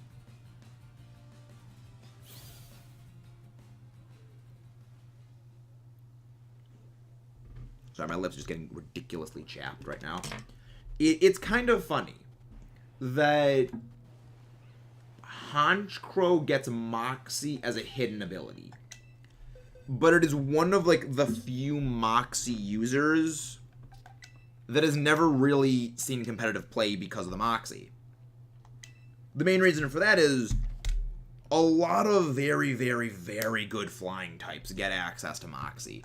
The main ones are Gyarados and Salamence. Actually, I think those are the only two ones, the only other two flying ones. But Gyarados and Salamence, they have like a better offensive stat line, they have a better speed stat, they have better defenses, and they're just kind of terrifying. You know, it's kind of sad that like Honchkrow isn't really that great competitively, because I really like Honchkrow. I think it's pretty cool. Oh, I don't mind. I love Battle Revolution. It was a great game. I love how Battle Revolution is basically just use this to grind for like these very, very like obscure items in the mainline games. Or like you're doing challenges. Because it's basically a Battle Frontier as a game. And I enjoyed it. It's definitely one of those games that I feel if you released it today, you wouldn't really have as much of time galvanizing newer players for it, because it's kind of for the same reason I feel if they re-released something like Ranger and something like Pokemon Snap outside of the nostalgia is you have a Pokemon game where it's just basically a battle frontier. Pokemon Ranger, it's basically a Pokemon game where you draw circles. It's one of those things that I feel would have a hard time catching on without the nostalgia backing it. I don't think it would be good with Prankster backing Honchkro's hidden ability. Because the thing that makes Murkrow with Prankster so devastating is it can run a Violite. Honchkrow is very, very frail, and Murkrow itself also is pretty frail. But because it can run a Violite, it is capable of, being pretty solidly defensive. I remember being a kid and watching Pokemon Battle Revolution Wi-Fi Battle on YouTube, but on absolutely will. So, yeah.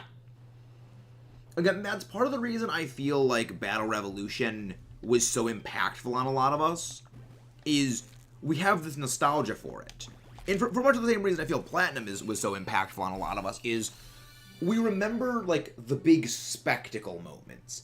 We remember, Giratina just lunging at you in the camera at the top of Spear Pillar. You remember, just the distortion world, the atmosphere of the distortion world.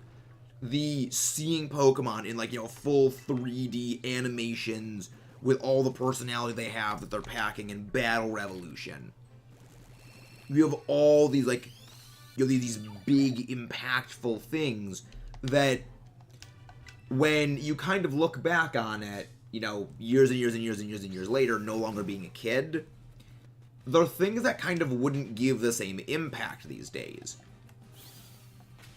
And that the only, major thing kind of keeping them fresh in our minds in a very positive line comes down a lot actually to nostalgia. Because again, nostalgia is basically a drug when it comes to players. It's incredibly powerful. It's one of the reasons why whenever I'm replaying a game for the channel that I know I have nostalgia for, I will actively force myself into confronting issues with the game. I will actively destroy nostalgia I have for a game specifically to give an unbiased look at the game. Because, I believe in, being that thorough. It's not the best way of doing things, but I believe it is better than, going into a game full nostalgia goggles and kind of avoiding any issues that the game actually has by just not addressing them because nostalgia kind of blinds from them.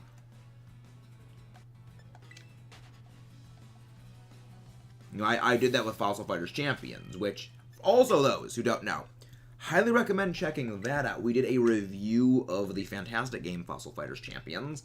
That was actually our Let's Play we did. We started that Let's Play actually over a year ago. And I would say, of all the Let's Plays I have recorded so far, I think maybe 20 of them we've done so far, that is my favorite series overall, to record. But a lot of that is, yeah, it's great playing it again. The series I had the most fun with, and just, the series I enjoyed the most while playing, was Samus Returns. That was a great game. Blind Samus Returns was a great game. And also, again, the slightly buzzed Maxis fighting final bosses that game ended with is also a fantastic highlight. Yeah, I'm always a sucker for regressing into the old days of places where I need a GameCube game and stuff like that. Probably because, yeah. Again, that's one of the reasons why I will always actively try to kill my own nostalgia, is I recognize I can fall into that. For as analytical as I like being, I know I will fall victim to nostalgia if I allow myself to. Which is why I actively go out of my way to destroy my nostalgia for things. I will find things about it I hate, reassess them. Play games that fundamentally are actually very, very similar to it. And see, well, how did I feel about this game that did most of the same things? If I feel differently about both games, okay, is it just nostalgia, or are there other, like, fundamental underlying differences that made them differentiate from one another?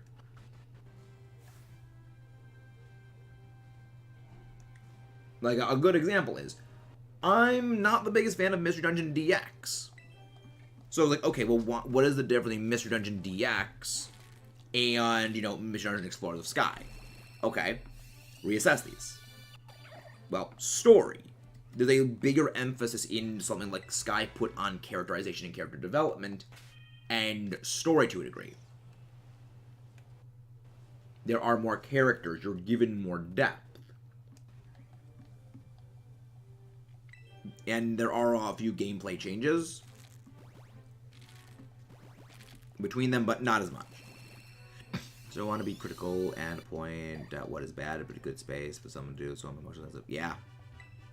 Yeah, like, again, Mystery Dungeon Explorers of Sky is a fantastic game to just play and just go to happy place. There is probably about 5 songs that I listen to when I just want to, like, relax or I just need motivation. And one of those is from Mystery Dungeon Explorers of Sky. Like, if I want to, like, relax, ease up, or, get, like, motivated for something, it is Through the Sea of Time. I just put that on, I listen to that. I can listen to that song for hours. It is, to be blunt, one of my favorite pieces of music I have ever heard. Like, I don't think it is just a great song from Mystery Dungeon Explorers. I don't think it is just a great song from Pokemon. I don't think it's just a good song from a video game. I think it is one of the best pieces of music I have ever heard. Soundtrack, yeah, the soundtrack just... Whoever gave the sound design team in Explorers the right to go that hard deserves a freaking medal. Because they went so hard on that game's soundtrack. I mean, like, the entire game goes so hard. It's like, I love it.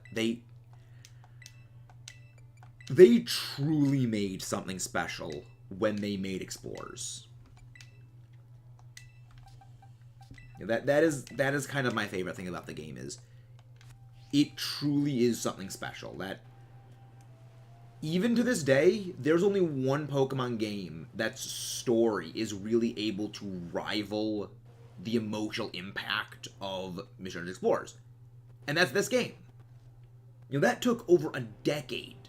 Probably like a decade and a half, now that I'm thinking about it, for them to make a game that rivaled Explorers in terms of just story impact on you. And it's just... yeah. They did something amazing. I honestly don't think a remaster would really do much about that. I really don't think a remaster of Explorers would actually do all that much for us, because a lot of us, in our love for Mystery Dungeon Explorers, is because we already know the story. And, playing the game again wouldn't really change all that much, unless they do things like, fully animated cutscenes, which I don't really see them doing. I don't really think, like, the emotional impact is kind of going to have changed. Again, we already know what is going to happen. That's actually for one of the reasons why when I played the game a second time, the first time I actually didn't read any of the dialogue. So, I knew when I replayed the game and I read through the dialogue the next time through, I already knew, well, you're coming back anyway, so I'm not going to be sad. But it is because of various real-life developments that scene took on a whole new meaning for me. And for those who want a bit more of information on what I mean by that, I recommend you check out the part of the stream series we did for Mystery Dungeon Explorers of Sky where we actually did beat the game. I believe it was like The Land Hidden in Time. I recommend you watch that. because a lot of what was said in there really cannot be put into words again. Yeah, the OST just goes hard. The OST is fantastic for that game. The only thing I want for Explorer is Skyport. I really want to play on a modern console. Can't touch the pixel art scenes. People will see. Yeah, I mean, again, that's another thing I think is that like, our nostalgia for the game is extremely heavy. That even if the game was released, was re-released with like a remaster, I don't really think a lot of us would have too different of an impact from it. It's just we have the memories of that game being the way it was. And a deviation from that would just feel a bit out of place for us. It's kind of a bit of a hard thing to sort of conceptualize.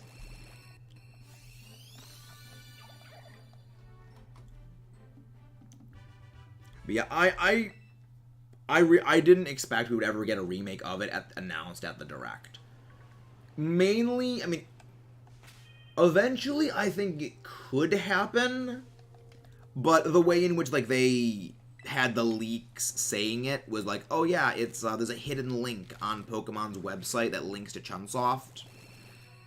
Yeah, no, I don't buy that. That seems way too suspect. Hey, Red Ninja, how you doing? It's all good. It's all good, Red Ninja. It's all good. But how you doing? And also, again, guys, please don't forget to leave a like and subscribe if you haven't done so already. I believe that is 60. Yep, that is 60. But yeah, so freaking Shiny Greninja is not appearing. I'm worried this Froakie wants to beat the number of eggs it took to get the other one. Because we have the other Greninja Shiny in 1,272 eggs, and I think this one wants to beat that. Yeah, I think that this one wants to maybe pass that. And I don't like that. I don't want to have another thing go that high over odds.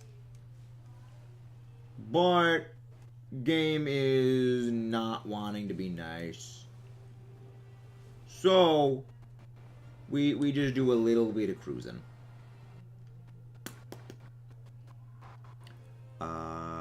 So I want another Mr. Dungeon game. It was like, you saw it? No. Yeah. Yeah, exactly. Like, that's, I think, a large part of what happened with it was... That's kind of one of the reasons I don't listen to leaks about Pokemon games anymore. Is, I know Jared mentioned, like, messaged me the thing that, like, actually was, like, pretty close on things. But a lot of the very outlandish, like, leak things have just not come true. Like, there was no Let's Go Johto game that happened, like, 3 years ago when people said it was going to happen. Megas were not in Legends. Megas were not in BDSP. Megas were not coming in the DLC of Sword and Shield. Megas were not coming back on Scarlet Violet. There was no Legends 2 game announced. It's just...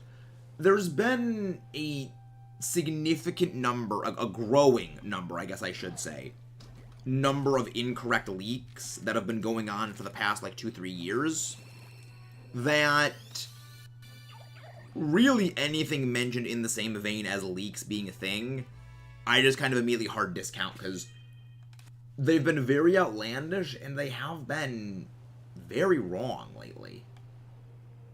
Which makes me, like, cynical me, thinks this, which is... A lot of the time, leakers are deliberately making things up that they know will get shared around. Because, like, let's be real, the way in which a leak creator or like a leak Twitter account, leak posters on various forms of media, the way in which like they grow, their viewer base, their community, is through sharing of leak information, and a super clickbaity name like new mystery dungeon game announcement, Chunsoft confirmed, Explore the Sky remaster, like anything along those lines, is going to get shared the crap out of, because the internet would absolutely flip for something like that.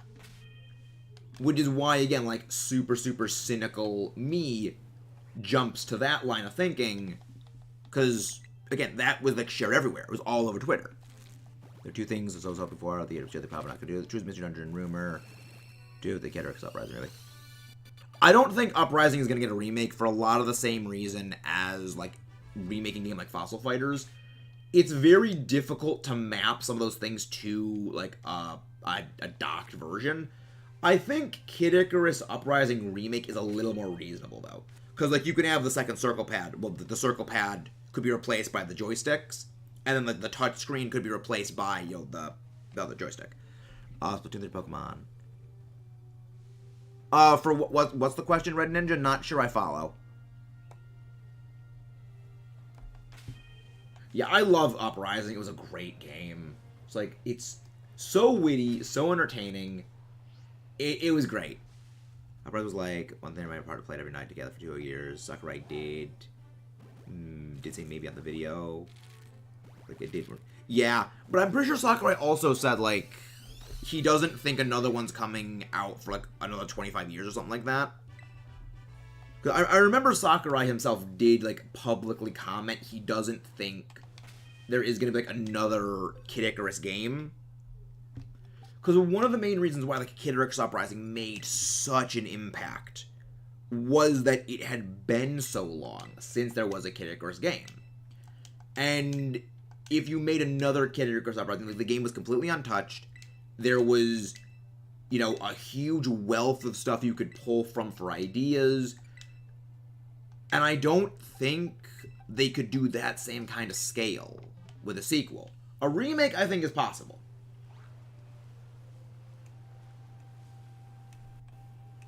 But yeah, I think, like, in increasing order of less believability, or, like, I guess, like, decreasing order of believability for, like, ports on the Switch, is most believable, I would say, is Kid Icarus Uprising.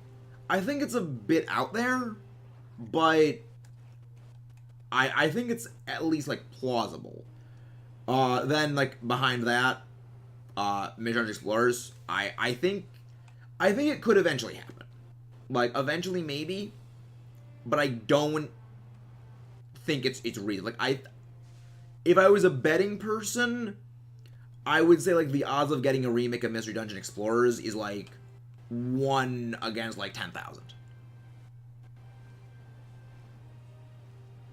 You know, I don't think it's that likely, but I think it's also at least semi-quasi-plausible. Destiny Bond only works as the universe. No, Destiny Bond works until the user of Destiny Bond uses another move. So, if I use Destiny Bond, you attack, then I use a move that forces me to go last, you will move again, then my Destiny Bond will be canceled out when I attack the next time. It works very, very weird. It's a very, very weird interaction, because there really aren't many things that operate like it.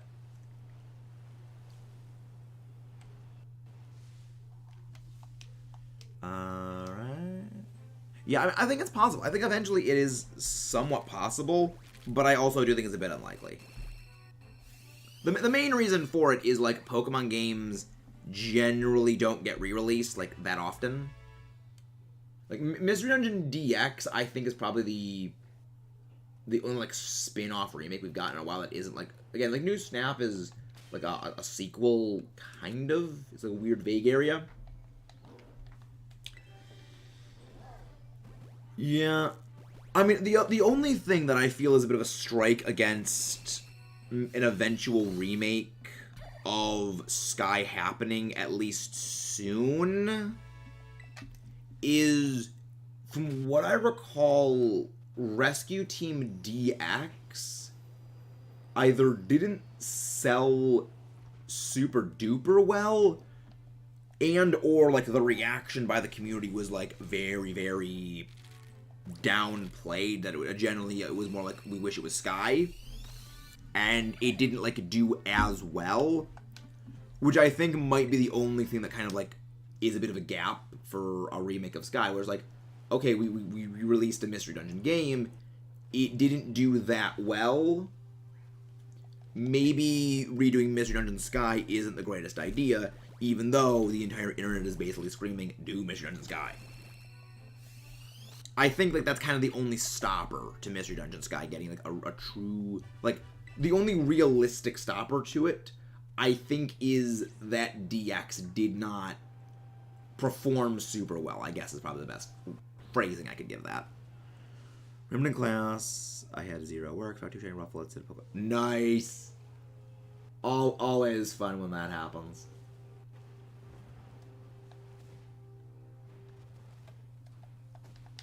But yeah, I think that there's a plausible chance that the lackluster reception of DX might be a bit of a turnoff from a Mr. and Sky remake eventually. I think it's possible, like, eventually, possibly. Gates to Infinity, but Sky's also nice. Really, Gates to Infinity. I've kind of heard good. I've heard good things about Gates to Infinity. I've heard good things. But also, again, guys, please don't forget to leave a like and subscribe if you haven't done so already. We've gotten 2 shinies today so far. Gardevoir and Gumi. Both of them start with G. Can we get a Greninja shiny today? Wrong thing. There we go.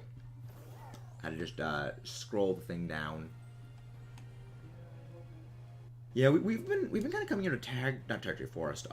Does this area actually have like a name? Like this sub area have a name for itself? I don't think it does. Now that I'm thinking about it.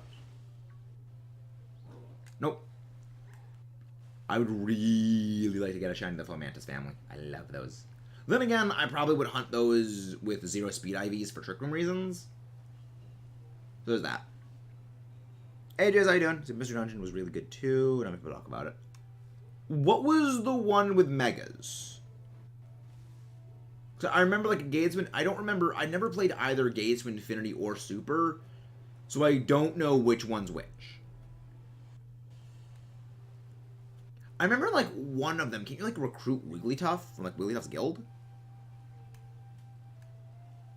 I think I remember someone mentioning something about you can actually recruit the Wigglytuff.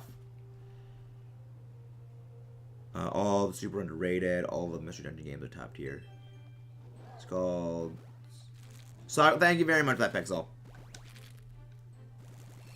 Okay, it was Super Mystery. Okay. Yeah, again, I don't remember. I've never played Super Mystery Dungeon. I've never played Gates to Infinity.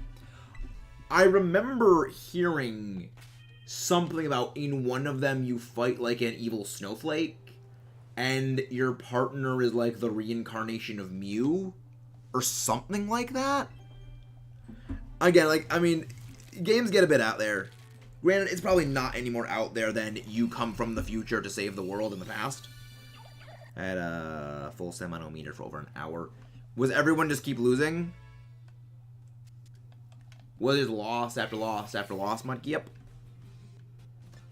Slamanometer. Yeah. Like, last night, that freaking amazing run we had.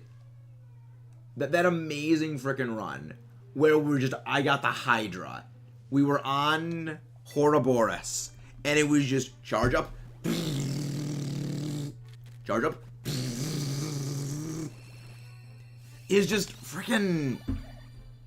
The freaking Hydra just shreds Ouroboros. And I love it. Hey, we're getting hero rated! Welcome in, Donetto. Welcome in, Epic Octocycle. Welcome in, everyone. Thank you very much for that Hero Plays raid. How are you guys doing? Hey, Dumpy, how you doing? Welcome in. I'm doing a fair... Oh, nice. That sounds neat. Why can I not run? Why can I not run from this thing? Herbeitsburg. There we go. We can run. There we go. Hey, welcome in, Richard Common, Wolf Lennox. How are you guys doing? Thank you very much all for coming in with that raid. If you guys haven't done so, please don't forget to leave a like and subscribe. And if one of the mods could please go and grab Mr. Hero Plays link themselves, thank you very much. That would be very, very much appreciated. So were you still doing your raids for Iron Leaves and Walk and Wake? How did those go, Hero? Hey, thank you very much for coming in, Richard Common. Thank you very much for coming in there. That means a great deal. It always means a lot when people come in from raids. Like, come into the channel for the first time. Thank you very much. Thank you very much, Richard. Thank you. That means a great deal. One of Whimsicott, Clefable, Clefairy is only accessible through Safari, and Cottonee is only in Oras. Ah, right, yeah, remember that. Do you get Friends Safari before the end of the game? I've never actually done anything in Friends Safari. Well, then again, you need, like, the fairy friend to do that. Yeah, it's weird. But welcome in, Raiders. Thank you very much. Where is the Mr. Hero themselves? Where is the heroist of plays? But yeah, we got 2 shinies so far today. Ah, there's Hero. Welcome in. Thank you very much. We've gotten 2 shinies so far today. A shiny Gardevoir and a shiny Goomy. The Goomy was no sandwich. It was because we were just wandering around, hatching eggs, and then we got the shiny. The Gardevoir was a sandwich outbreak, so we got that pretty easily. Shiny, walking, waken, iron leaves. They're not in the game. They are shiny locked. Likely, I think they're going to be huntable in the DLC. Because what they did with Walking, Wake, and Iron Leaves feels very, very Galarian Slowpoke. I'm doing very well, Mr. Hero Plays. Had a fantastic battle in the Elite Battle League today. Highly recommend you guys go check out the Elite Battle League. It's basically a YouTube content creator battle format where there's a lot of us. There's, you know, Infernamin, Lionheart, and a couple of other new faces. It's really Timmy B and just a lot of other, you know, great creators in there. We had our battle today against Jakey XY and his Snowdonian Frostmoths. Not gonna give the outcome of the battle, but it was glorious. And I love battling. One sec. I hear a call from me.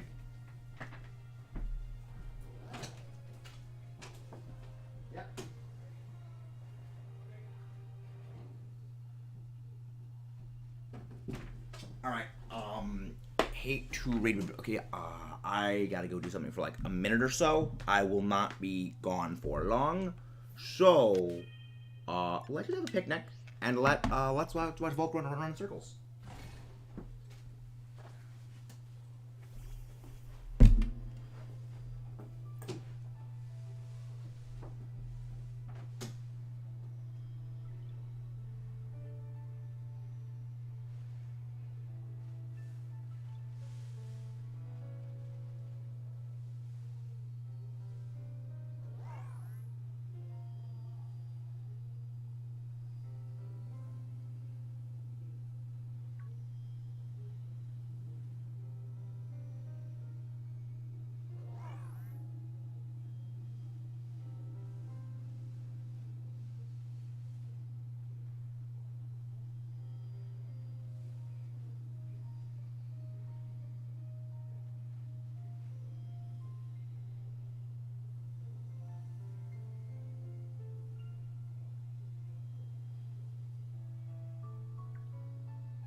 Okay, there we go, and we're back. Just had to help with something in preparing dinner. I am now returned. There we go. I am now back. Just had to help with something for dinner, so we're good now. Let's get back to hunting for stuff and things around here. No, okay. Hey, welcome in, Sam McBride. Lava, Lucky and Lemignon. Sammy. Hey, there we go. But yeah, how is everyone doing? You may have mentioned before, but Smooth Brain me just forgot.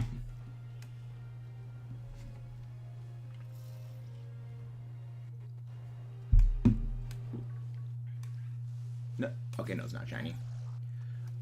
There's always a bunch of shinies that I'm always on the lookout for, because I know they don't change all that much. One of them is Fomantis, that's why I really like Fomantis. I really, really love it. Okay, there we go. Let me catch up on chat. Also, somebody say Wigglytuff. Yes, we said Wigglytuff a couple of times. Did you guys see Sudowoodo run off the cliff? Yeah. I honestly love, like, the running off the cliff animations that things have. But yeah, I recommend, if you guys haven't done so, like, when this stream, of course, finishes, you guys check out the Elite Battle League. They're great battles. They're Sword and Shield. This is the last season in Sword and Shield, and also my first season in the EBL. After this season, they are going to be moving over into Scarlet and Violet, and I will also be competing again. It's going to be interesting. Hey, nice! Shiny Marrow's a great one. I love Golden Egg Azumarill. It is delightful. Oh wow, that egg hatching saved me from battle with Sudowoodo. The Jenkins game. I love that this stuff just runs off a cliff. It's just funny. Just watching it unfold is hilarious. Croaky. It's Croaky.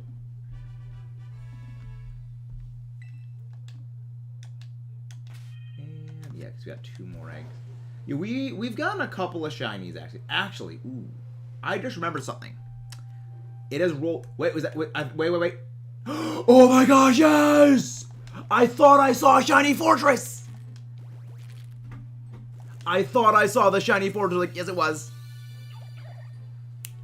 We are going for that, and I am so glad I have prepared a damp Pokemon specifically in the event we fight things that go kaboom. Where's the... There's the Golduck. There is the Golduck. There we go. Just in the event we ever find something that is capable of going kaboom, I have specially prepared this Golduck with damp. Damp, for those who don't know, prevents explosion. So get clowned on, Fortress.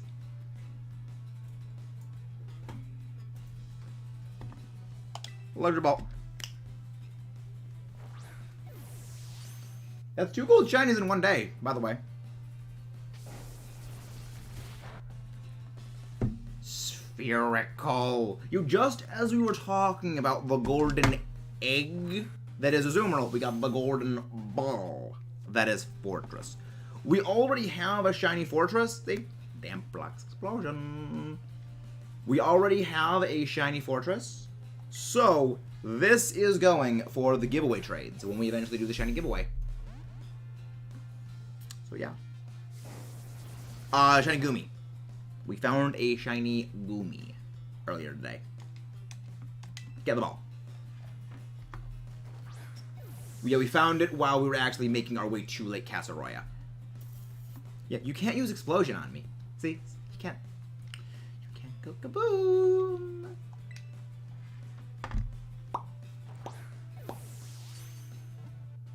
Break out. It's not gonna catch.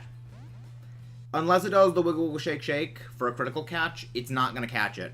If you've already caught the Pokemon, it will only do the critical catch animation when you catch it. There we go. Fortress when it uses the the gold. Oh no. That's gold. I thought it was more. I mean, I like to call it gold because like I like to call it the holy hand grenade. It is the holy hand grenade. Please tell me you... Oh yeah, now all the Froakie want to evolve.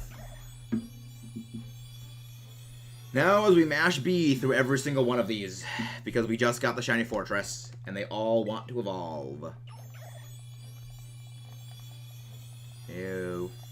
No, you're not evolving.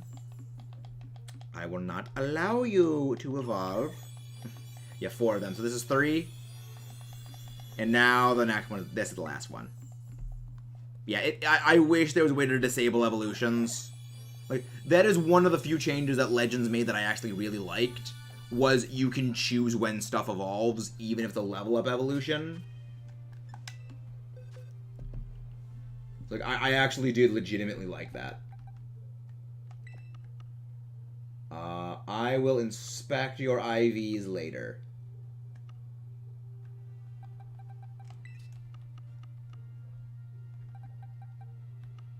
Magnezone, Megaton, King Gambit, Froakie, Unbundle, Gastrodon. There's the egg. That goes there. Volcarona, you swap out for that. There we go. Now let's get going. Save. The evolution and move learning. Yeah. That was so good. I love that about Legends. Most people feast upon limbs, sloths, scares, over the right as zeros, or zoots, large people skip it. What the freak is that, Alex? Please elaborate on that. You are explaining the context of that. There. We are now up to 180. Maybe this is going to end up being like with the shiny Crocalor we got, where we found the shiny Hariyama, and then, like, 20 eggs after we found the Hariyama, we found the shiny Crocalor. But we snap away the frogs. Delete. Control, Alt, Delete. Delete. Honestly, Modest Nature, pretty good with nature for that one, but it's not the Sparkleness. Monty Python. That makes sense. Because, you know, the Holy Hand Grenade that we call the giveaway. Pineco. Let me just check the speed stats. If one of them has a very, very garbage speed stat, I will give away that one. Decent. Okay. So, yep, this is the giveaway one. This Fortress is going in the giveaway bin, then. Because this one has a very good speed stat. Not a decent for Gyro Ball damage. There's also a few others that need to go into the giveaway bin sorting. So I'll be doing that a bit off stream. I feel like Monty Python was like memes before memes were actually officially a thing.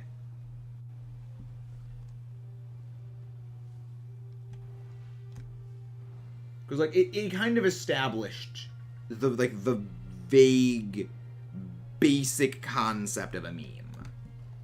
And a lot of memes actually like were Monty Python stuff. So I feel like Monty Python was like the earliest incarnation of a meme. But what the frick? Oh, it's a Toad Scroll. Okay. No. Again, this is why I'm glad we're not running sandwiches, because it's just fun getting random shinies. Okay, nope. I am surprised that we did get another duplicate Fortress. Granted, I mean, Fortress is probably one of the most common Pokemon in here. But I'm kind of surprised we didn't get something else first. I mean, again, I love Shiny Fortress. It's great. I love it. It looks great. Just vaguely surprising. Yeah, definitely. The internet lashed onto it. Yeah. Like, again, it was literally, like, the earliest...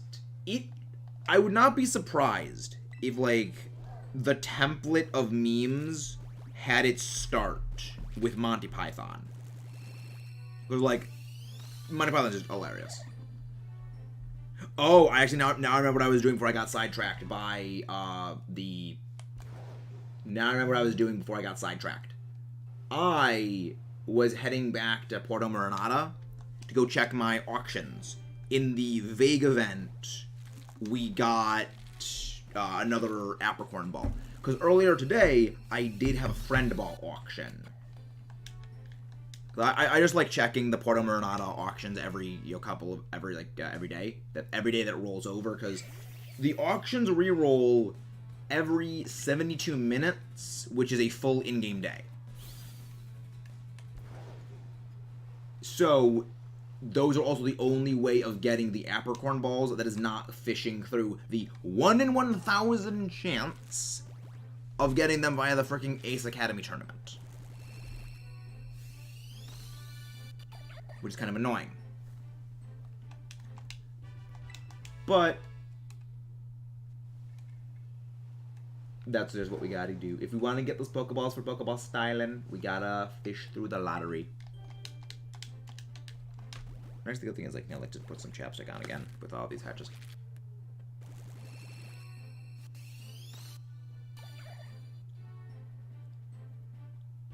Yeah, I got a fastball once from the Academy Ace tournament. Once. All the other ones I've just gotten by, well, I've gotten all the ones that you're given in game for completing out the Pokedex, but also I've gotten more of them from the auction house because it's a little more reliable to get. Yep. Grind money pays off. That's one of the reasons why eventually I want to get a turbo controller and then just like run the turbo controller through it. Hey Ash, how you doing? Come on the mods, please go grab Ash's link. How are you doing, Ash? Hope you're doing delightful. I know I am. Delete. Delete the broke. Delete. They're not sparkling. Yeah, but I think that we are closing in on the end of the Froakie hunt for today, because I'm almost out of eggs. Yeah, I spent a while breeding up a whole bunch of Froakie eggs, and... Oh no, we still have 30 more. We're somewhat good. Raichu, not shiny. Yeah, I love the Pokeball. I love the Apricorn Pokeballs. I'm a big fan of Pokeball styling, and I like the fact that they brought the Apricorn Balls back, because I would say those were by far the best Pokeballs, like, thematically styled Pokemon with. I only ever Pokeball style for shinies with the Apricorn Balls when it comes to Masuda breeding. That is the only one I will ever, like, realistically do it with. Or in, say, Dynamax Adventures, where I would do it with, like, Dialga. You know, like, I would do that with, like, Dialga. You know, to try and get, like, a Beast Ball shiny Dialga. Look at this T-pause. I'm dying. Oh, my God. Yeah, they let you yell at you. Starly is also a daytime exclusive spawn, which is going to be an annoying one to shiny hunt. Because, like Gardevoir, it only appears during the day. Which means we only get a little over a half hour per in-game day to hunt it. Now making our way back to Porto Marinata. I think I finally, like, pronounced the place right. I used to always call it Porto Marindo, and I know that's wrong, but I just don't really care enough to correct myself. But now it's like, okay, Porto Marinata, I think is the correct phrasing.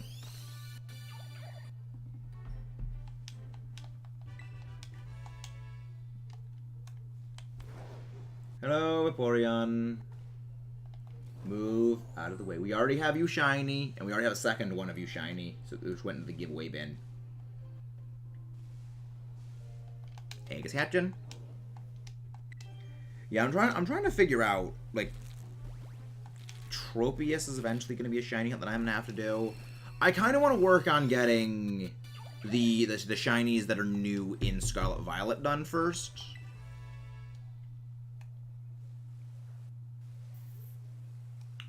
But I wouldn't be surprised if I end up getting a lot of the older Pokemon first, because that's kind of how things have been going. Yeah, Toedscruel is one. that I have not gotten anything from yet.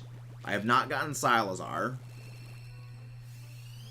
Yeah, so Silazar is one that I haven't gotten. I have Tatsugiri. Kilowattrel. I've not gotten Wugtrio, so we've gotten Kilowattrel, so we've gotten a fair number of the Pokemon from this game, like that are new in Scarlet Violet. We have a fair number of them.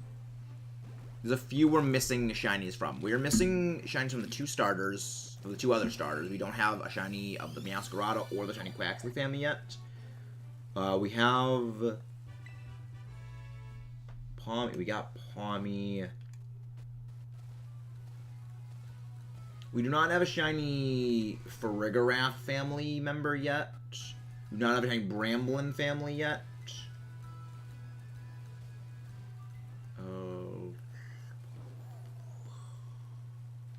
What are the others? We don't have there's a few of them. We don't have the two Paradox ones we don't have yet. But we're going to be getting those in Scarlet eventually. I just caught a shiny Voltorb, my second phase today. What was your first phase? What was your first phase today, Mr. Alex? Got Salazar and Nilavencia. I got less than 10 seconds. Failed it because it fell into the after jump to the cliff. Thankfully, I saved. That's always good. We don't have Squawkabilly either. Okay, so no shiny, nothing over here. And that is a complete wiping through of that. 90. Yeah, last box. So I guess we'll just like hang around. Actually, no, we'll finish off this. Oh, Meryl. Nice. Right, you mentioned the Meryl. So what are you doing? Are you hunting for anything in particular? Or are you just like randomly walking around the region looking for stuff and things and you just randomly find it? Because we don't have a Squawkabilly. We don't have the Squawkabilly. We don't have... So, one Squawkabilly. Toadskrull family. Wugtrio family.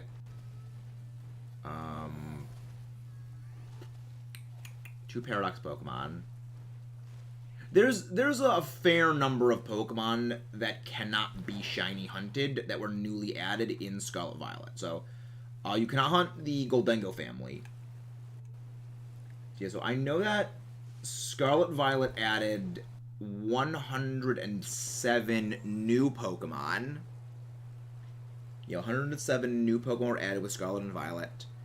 And of that, I know for certain there is a bare minimum of 8 which cannot be shiny hunted. The two legendaries, Goldengo and Gimmighoul, as well as the 4 Ruins legendaries, cannot be shiny hunted. So that eliminates 8, so 99.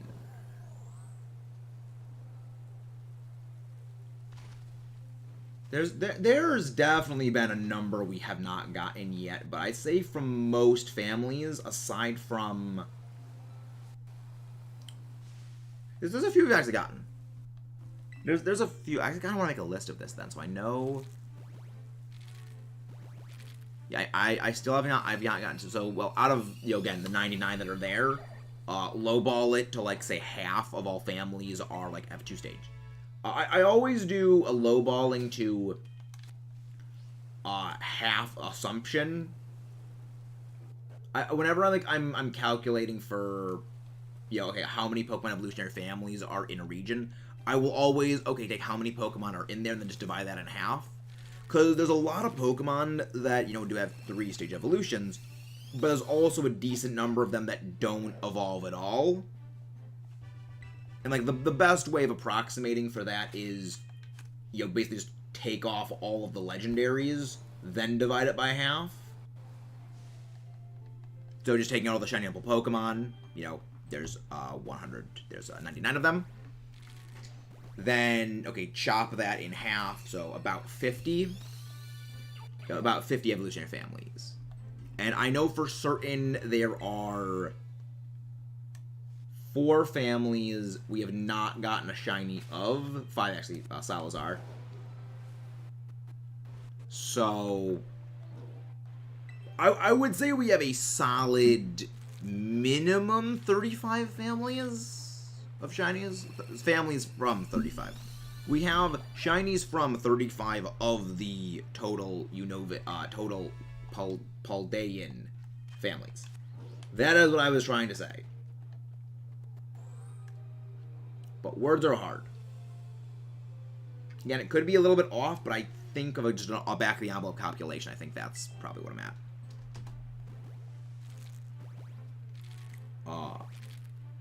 Yeah, including all that can be shiny hunted. The numbers could be a little bit off depending on if there's more or less 3-stage evolutions compared to 1-stage evolutions. But it is an approximation. Well, yeah, we're doing pretty good. Well, then there's like the 2 paradoxes in Scarlet we have not gotten yet. Blue Bonnet and Slitherwing. So 7 minimum. So minimum 7. We've gotten Grievard. Maybe I'm not that far off maybe I'm not as far off as I think I am. Because I'm struggling to think of, like, the evolutionary families. So we've got Palmy. I kind of, like, go by typing. So, like, okay, well, fighting types that are from the game, I'm pretty sure there's, like, not many. We got Cloth. We got... Yeah, I think that we're definitely a lot closer than I think I am. Probably maybe a little more than 35, but, again, I lowball intentionally... Specifically because if I lowball something and I'm wrong, okay, I'm above what I assume. If I highball something and I'm wrong, okay, then I'm under what I actually thought it was at. So either way, it's a good. It's a win-win. Like, okay, I'm right, or I'm just wrong, and I actually have more progress than I thought.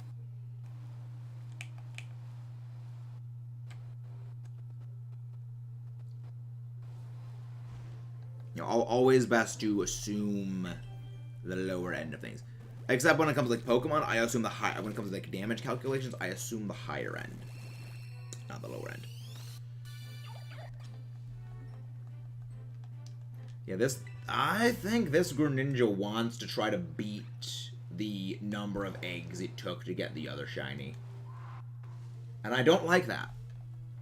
Because that one was freaking almost 1,300.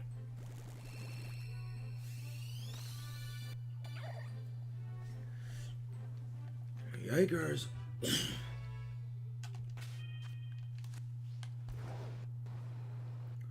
But we will... Yeah, we're gonna Rindoberry hatch. So the Paradox Pokemon ability, when the space stat boosting, which in-game stats higher or below. Highest true stat. Yeah, true stat is what it goes between. It does not go between base stats. The reason is there's a number of Paradox Pokemon that have, like, equal base stats for certain things. And, you know, boosting would randomly between them. It's the same way as Beast Boost. It picks whichever is the higher true stat. If it is tied, I believe it goes in order of attack, defense, special defense, and speed. It goes, like, in that order descending. I think. I don't think it's random. Because I'm pretty sure when it came to Beast Boost, it actually was random.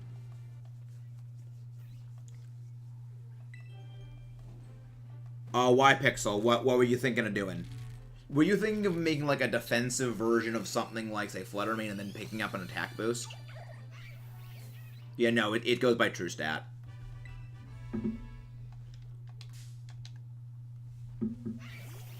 Screw off, Grafai. I don't like you. You look weird. What your brother said. He started watching the OG Pokemon series on Netflix and thought I'd never see him take any years of Pokemon. Wow. Yeah, sometimes people surprise you. Sometimes they do surprise you. Release. You don't believe him? I mean, every so often just quiz him on stuff from the anime. That's the best way of doing it, to figure out. Like quiz him on like obscure stuff. Like just asking like an offhand question about something.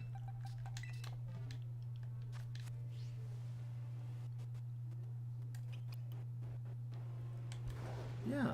I mean, I'm thinking we probably might end off like a little. I think we'll probably actually finish off this box of eggs. I was gonna give a bunch of Iron Bundle max special attack and not much speed. Didn't have speed boost, dude. Yeah, that won't be the case. Yeah, you want to go. You just need the speed stat. You just need the one stat to be higher by a single point. So like if you want to have the special attack get boosted, you need the special attack boosted. But also, the same is true in the reverse. Like if you want the special attack boosted.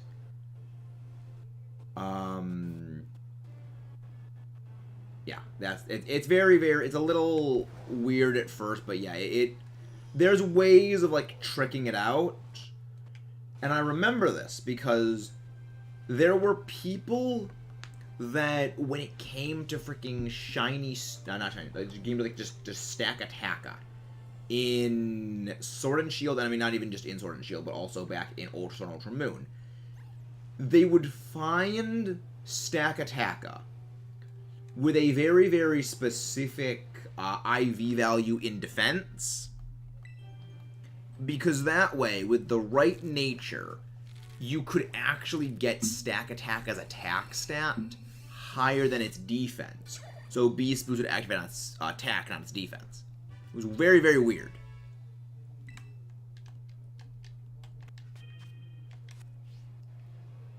Hey, welcome back to that duck. How are you doing?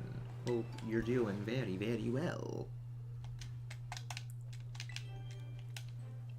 Again, guys, please don't forget to leave a like and subscribe if you have not done so already. Croak is gonna go croak if it doesn't want to sparkle. But yeah, I think that we're gonna polish off this box of eggs, and then we're gonna go on a raid. I'm thinking anyway. Yeah, that's the challenge. That's the play. Raid then. All right. Who would raid though? Like, if those who don't know, I just like I do this whenever like I'm thinking. This is like my thinking tech. You'll notice that a lot when it comes to like the Elite Battle League things. Probably like 20. Yeah, like yeah, the delay in stream.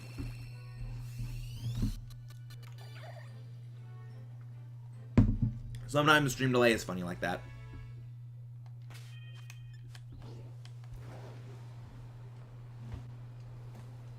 And 5. Yeah, I think actually shiny hunting here would not be bad, because then I can get Fungus, I can get a Moongus. I can actually see Fungus, like, decently clear. Because the purple would stand out very heavily against this. Trying to get it in Tag Tree Thicket would just be impossible. Well, I mean, not impossible, people have done it there, but it'd just be harder.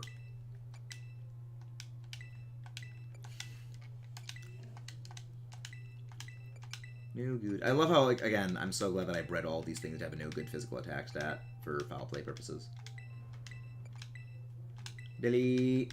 Control Alt Delete. So I actually put my old team in the Paldean Prologue thing. I'm not sure what you mean by that. Paldean Prologue?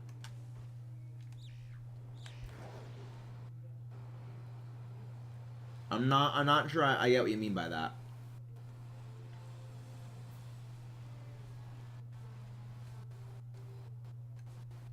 Nope, not shiny. I'm glad we haven't gotten a shiny Sudowoodo yet. Because we already have a shiny one of those for the decks. Which Iron Bundle could be swapped. Its defense could be boosted by the snow instead of its special defense. Be swapped. But its defense could be boosted by the snow instead. Okay, okay. I was like kind of confused, but now it makes sense. That's kind of the one issue. Like that's kind of the point. I think that's why they did that to Iron Bundle, because they knew that in snow it would be a menace if they made its physical defense pretty bad, and then just have to be shored up by snow. But that's one of the reasons why I'd recommend if you like slap an assault vest on it. I try my best to not keep old Pokemon in my new teams. I can't leave out here wrong. Okay, so you use only new Pokemon players. That's what I do. I exclusively use Pokemon that are new to the game, or like new to the region. Or well, I exclusively use Pokemon that are from that region and were new when introduced. So like, if I go and play a Johto game, like Heart Gold Soul Silver, like perfect example, I will only ever use Johto Pokemon or Pokemon that received a significant evolution in Johto. So like, I would include a final, so like say Blissey. But, you know, not, Pichu is in that, no, that's like, it's not a significant stage of the evolutionary stage. That's why, like, Togekiss, I will use Togekiss I use Togekiss in both Heart Gold, Soul Silver, and Diamond Pearl Platinum, and BDSP, is that, yeah, Togepi is from Johto, same as Togetic, but Togekiss is a major final stage. I love doing it. Like, I do the same thing. I use old Pokemon when it comes to my competitive thing, but for a story playthrough, I only ever use new Pokemon. Because, for me, I play the games because I like to experience the new Pokemon. If I ended up playing every single game just using the same Pokemon I've used for, gen after gen after gen, what's the point in buying the new games when I'm just going to use the same, like, Pokemon I've always used? I would just find that boring. But using only the new stuff, it forces me to use the new stuff. Which is also one of the reasons I'm actually very glad that they do, these periodic leaving outs of certain Pokemon. Because even in the competitive side of things, it forces me to not just use the same Pokemon over and over and over again. Because I think it's kind of boring when I just use the same things competitively. I like the new stuff. Oh, I didn't take this up to 10. Biggest thought was a Togepi was Kanto. Yeah, a lot of people think that it is. Because they get it in what? I think like episode 25 or 52 of the anime. They get it ridiculously early on in the anime. But you also do have to remember when it comes to Generation 1, Generation 2, not Generation 1, the vast majority, if not every single Pokemon in Johto was added in Johto were all designed when the Kanto Pokemon were being designed. So, like, the design of Togepi was something that was cut from Gen 1.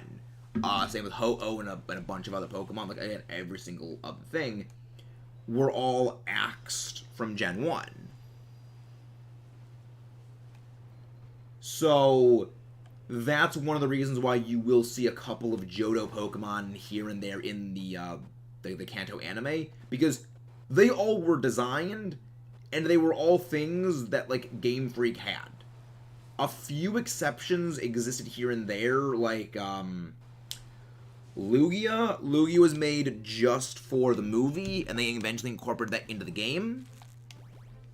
So there's a few, like, odd cases. But yeah, for like almost every single Pokemon that was added in Johto, like I would say 90% of them, they were all designed in Kanto. So that's why like they were able to do things like insert them here and there in the anime. It's pretty neat. Oh, thank you very much. Welcome in, Frogs27. How are you doing? Thank you very much. Also, thank you very much for watching the video. That duck. Again, if you guys haven't done so, please. Oh wait, we're getting raided. Oh my gosh, we're getting raided again. Riri Andrew, welcome, and thank you for the Shining Umbreon raid. How's everyone doing? Where is the shiny Umbreon? Thank you very much, Cookie Eater. Absolutely glorious name. And now I want cookies, because now I'm hungry. Welcome in, Original. Fantastic name. Welcome in, everyone. Hey, thank you very much. Welcome in, Cell Zero. I think I'm pronouncing that name correctly. Hopefully I'm not. I'm not mispronouncing it. Welcome in, Chicken for Life. Welcome in, JK. Welcome in, Joel Turn. Sido 620. Welcome in, guys. This is a big raid. Welcome in, guys. If you haven't done so, please don't forget to leave a like and subscribe. And thank you very much for coming in. Are there any mods? Hey, there's Shiny Umbreon themselves. Are there any mods here? Please go grab a Shining Umbreon's link. And if you guys are new, please don't forget to leave a like and subscribe. Welcome in, Frogs27. How is everyone doing? Hope you guys are doing well. What were you doing on your end, Shining Umbreon? Thank you very much, Omar, for doing that. Actually, as I was just saying before the raid happened in the dude, did you see the... did you saw the Elite Battle video? That was great. Thank you very much. For those who don't know, earlier today, we had 2 videos posted. The review of Fossil Fighters Champions, one of my favorite games of all time. And then the Elite Battle League video. Wait. Oh my gosh, Leafeon actually swims in the water. I never realized that. That's pretty cool. Thank you very much. But what were you streaming over on your end, Shining? How did it go? Did it go well? Hunting for the second Zorua. I still have not gotten my Zorua yet. I still need to get the DLC ordered and everything. But thank you everyone who came in from that raid. You kind of raided us at a bit of an awkward point, because we're kind of actually getting ready to go on a raid ourselves. Because I was going to finish off this box of eggs, hatching them for Froakie, and then going on a raid. Because I do have to put some touches on the Iron Leaves and Walking with Counter Guide video. Spoiler alert for Iron Leaves, best thing to use is a Murkrow. It absolutely destroys Iron Leaves. Walking Wake's a little bit more tricky to deal with. I don't think it is. Shiny Leafeon barely changes from regular Leafeon. It's a lot more pale.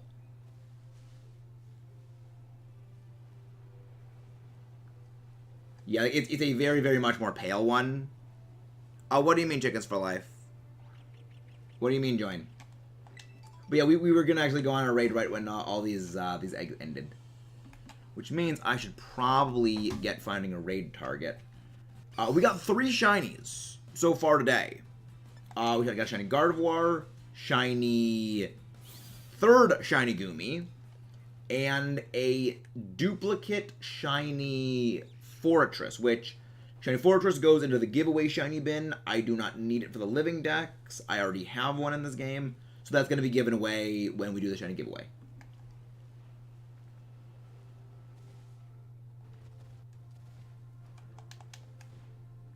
I don't think that was a shiny.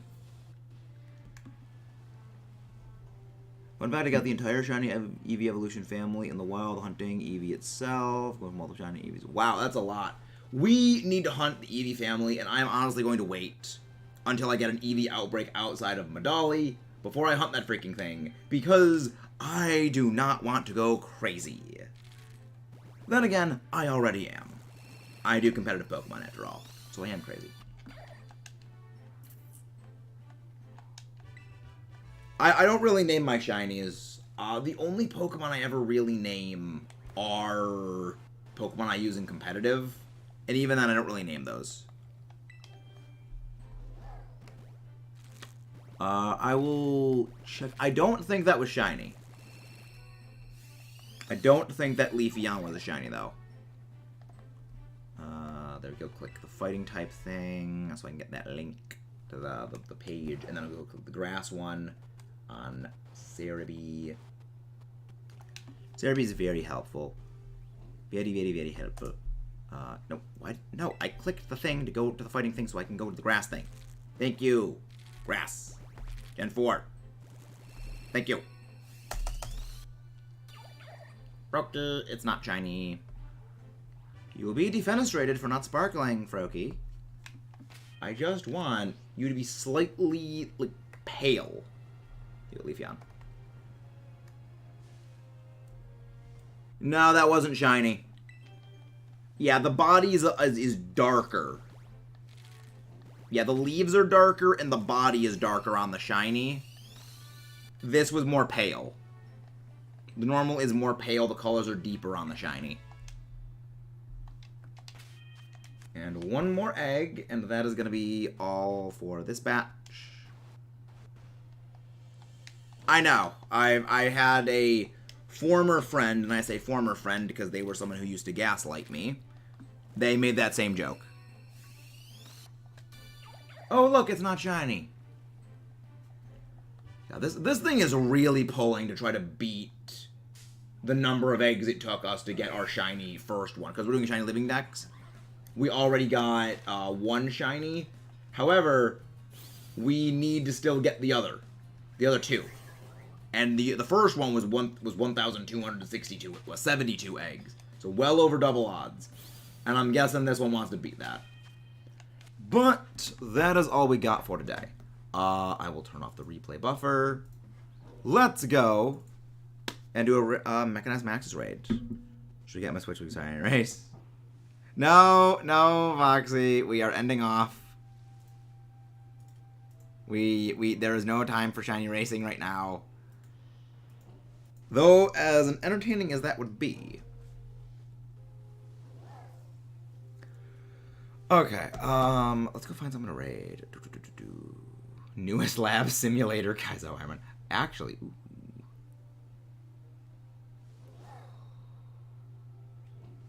You know what? We are gonna be going up against It's Really Timmy B next time in the Elite Battle League. And I recommend you guys check out our previous Elite Battle League video that we posted today. It was very delightful, absolutely fantastic, and I know you'll enjoy it if you enjoy me. So I think we're gonna rate Timmy. Good thing it's spring break, so I guess I write noise. Gonna be fun. But yeah, we're gonna go on a raid. Raid over to It's Really Timmy B, who is doing some Kaizo Ironman right now. And man is suffering, so we need to give him some moral support while he is suffering. And let's rock and roll it, everyone.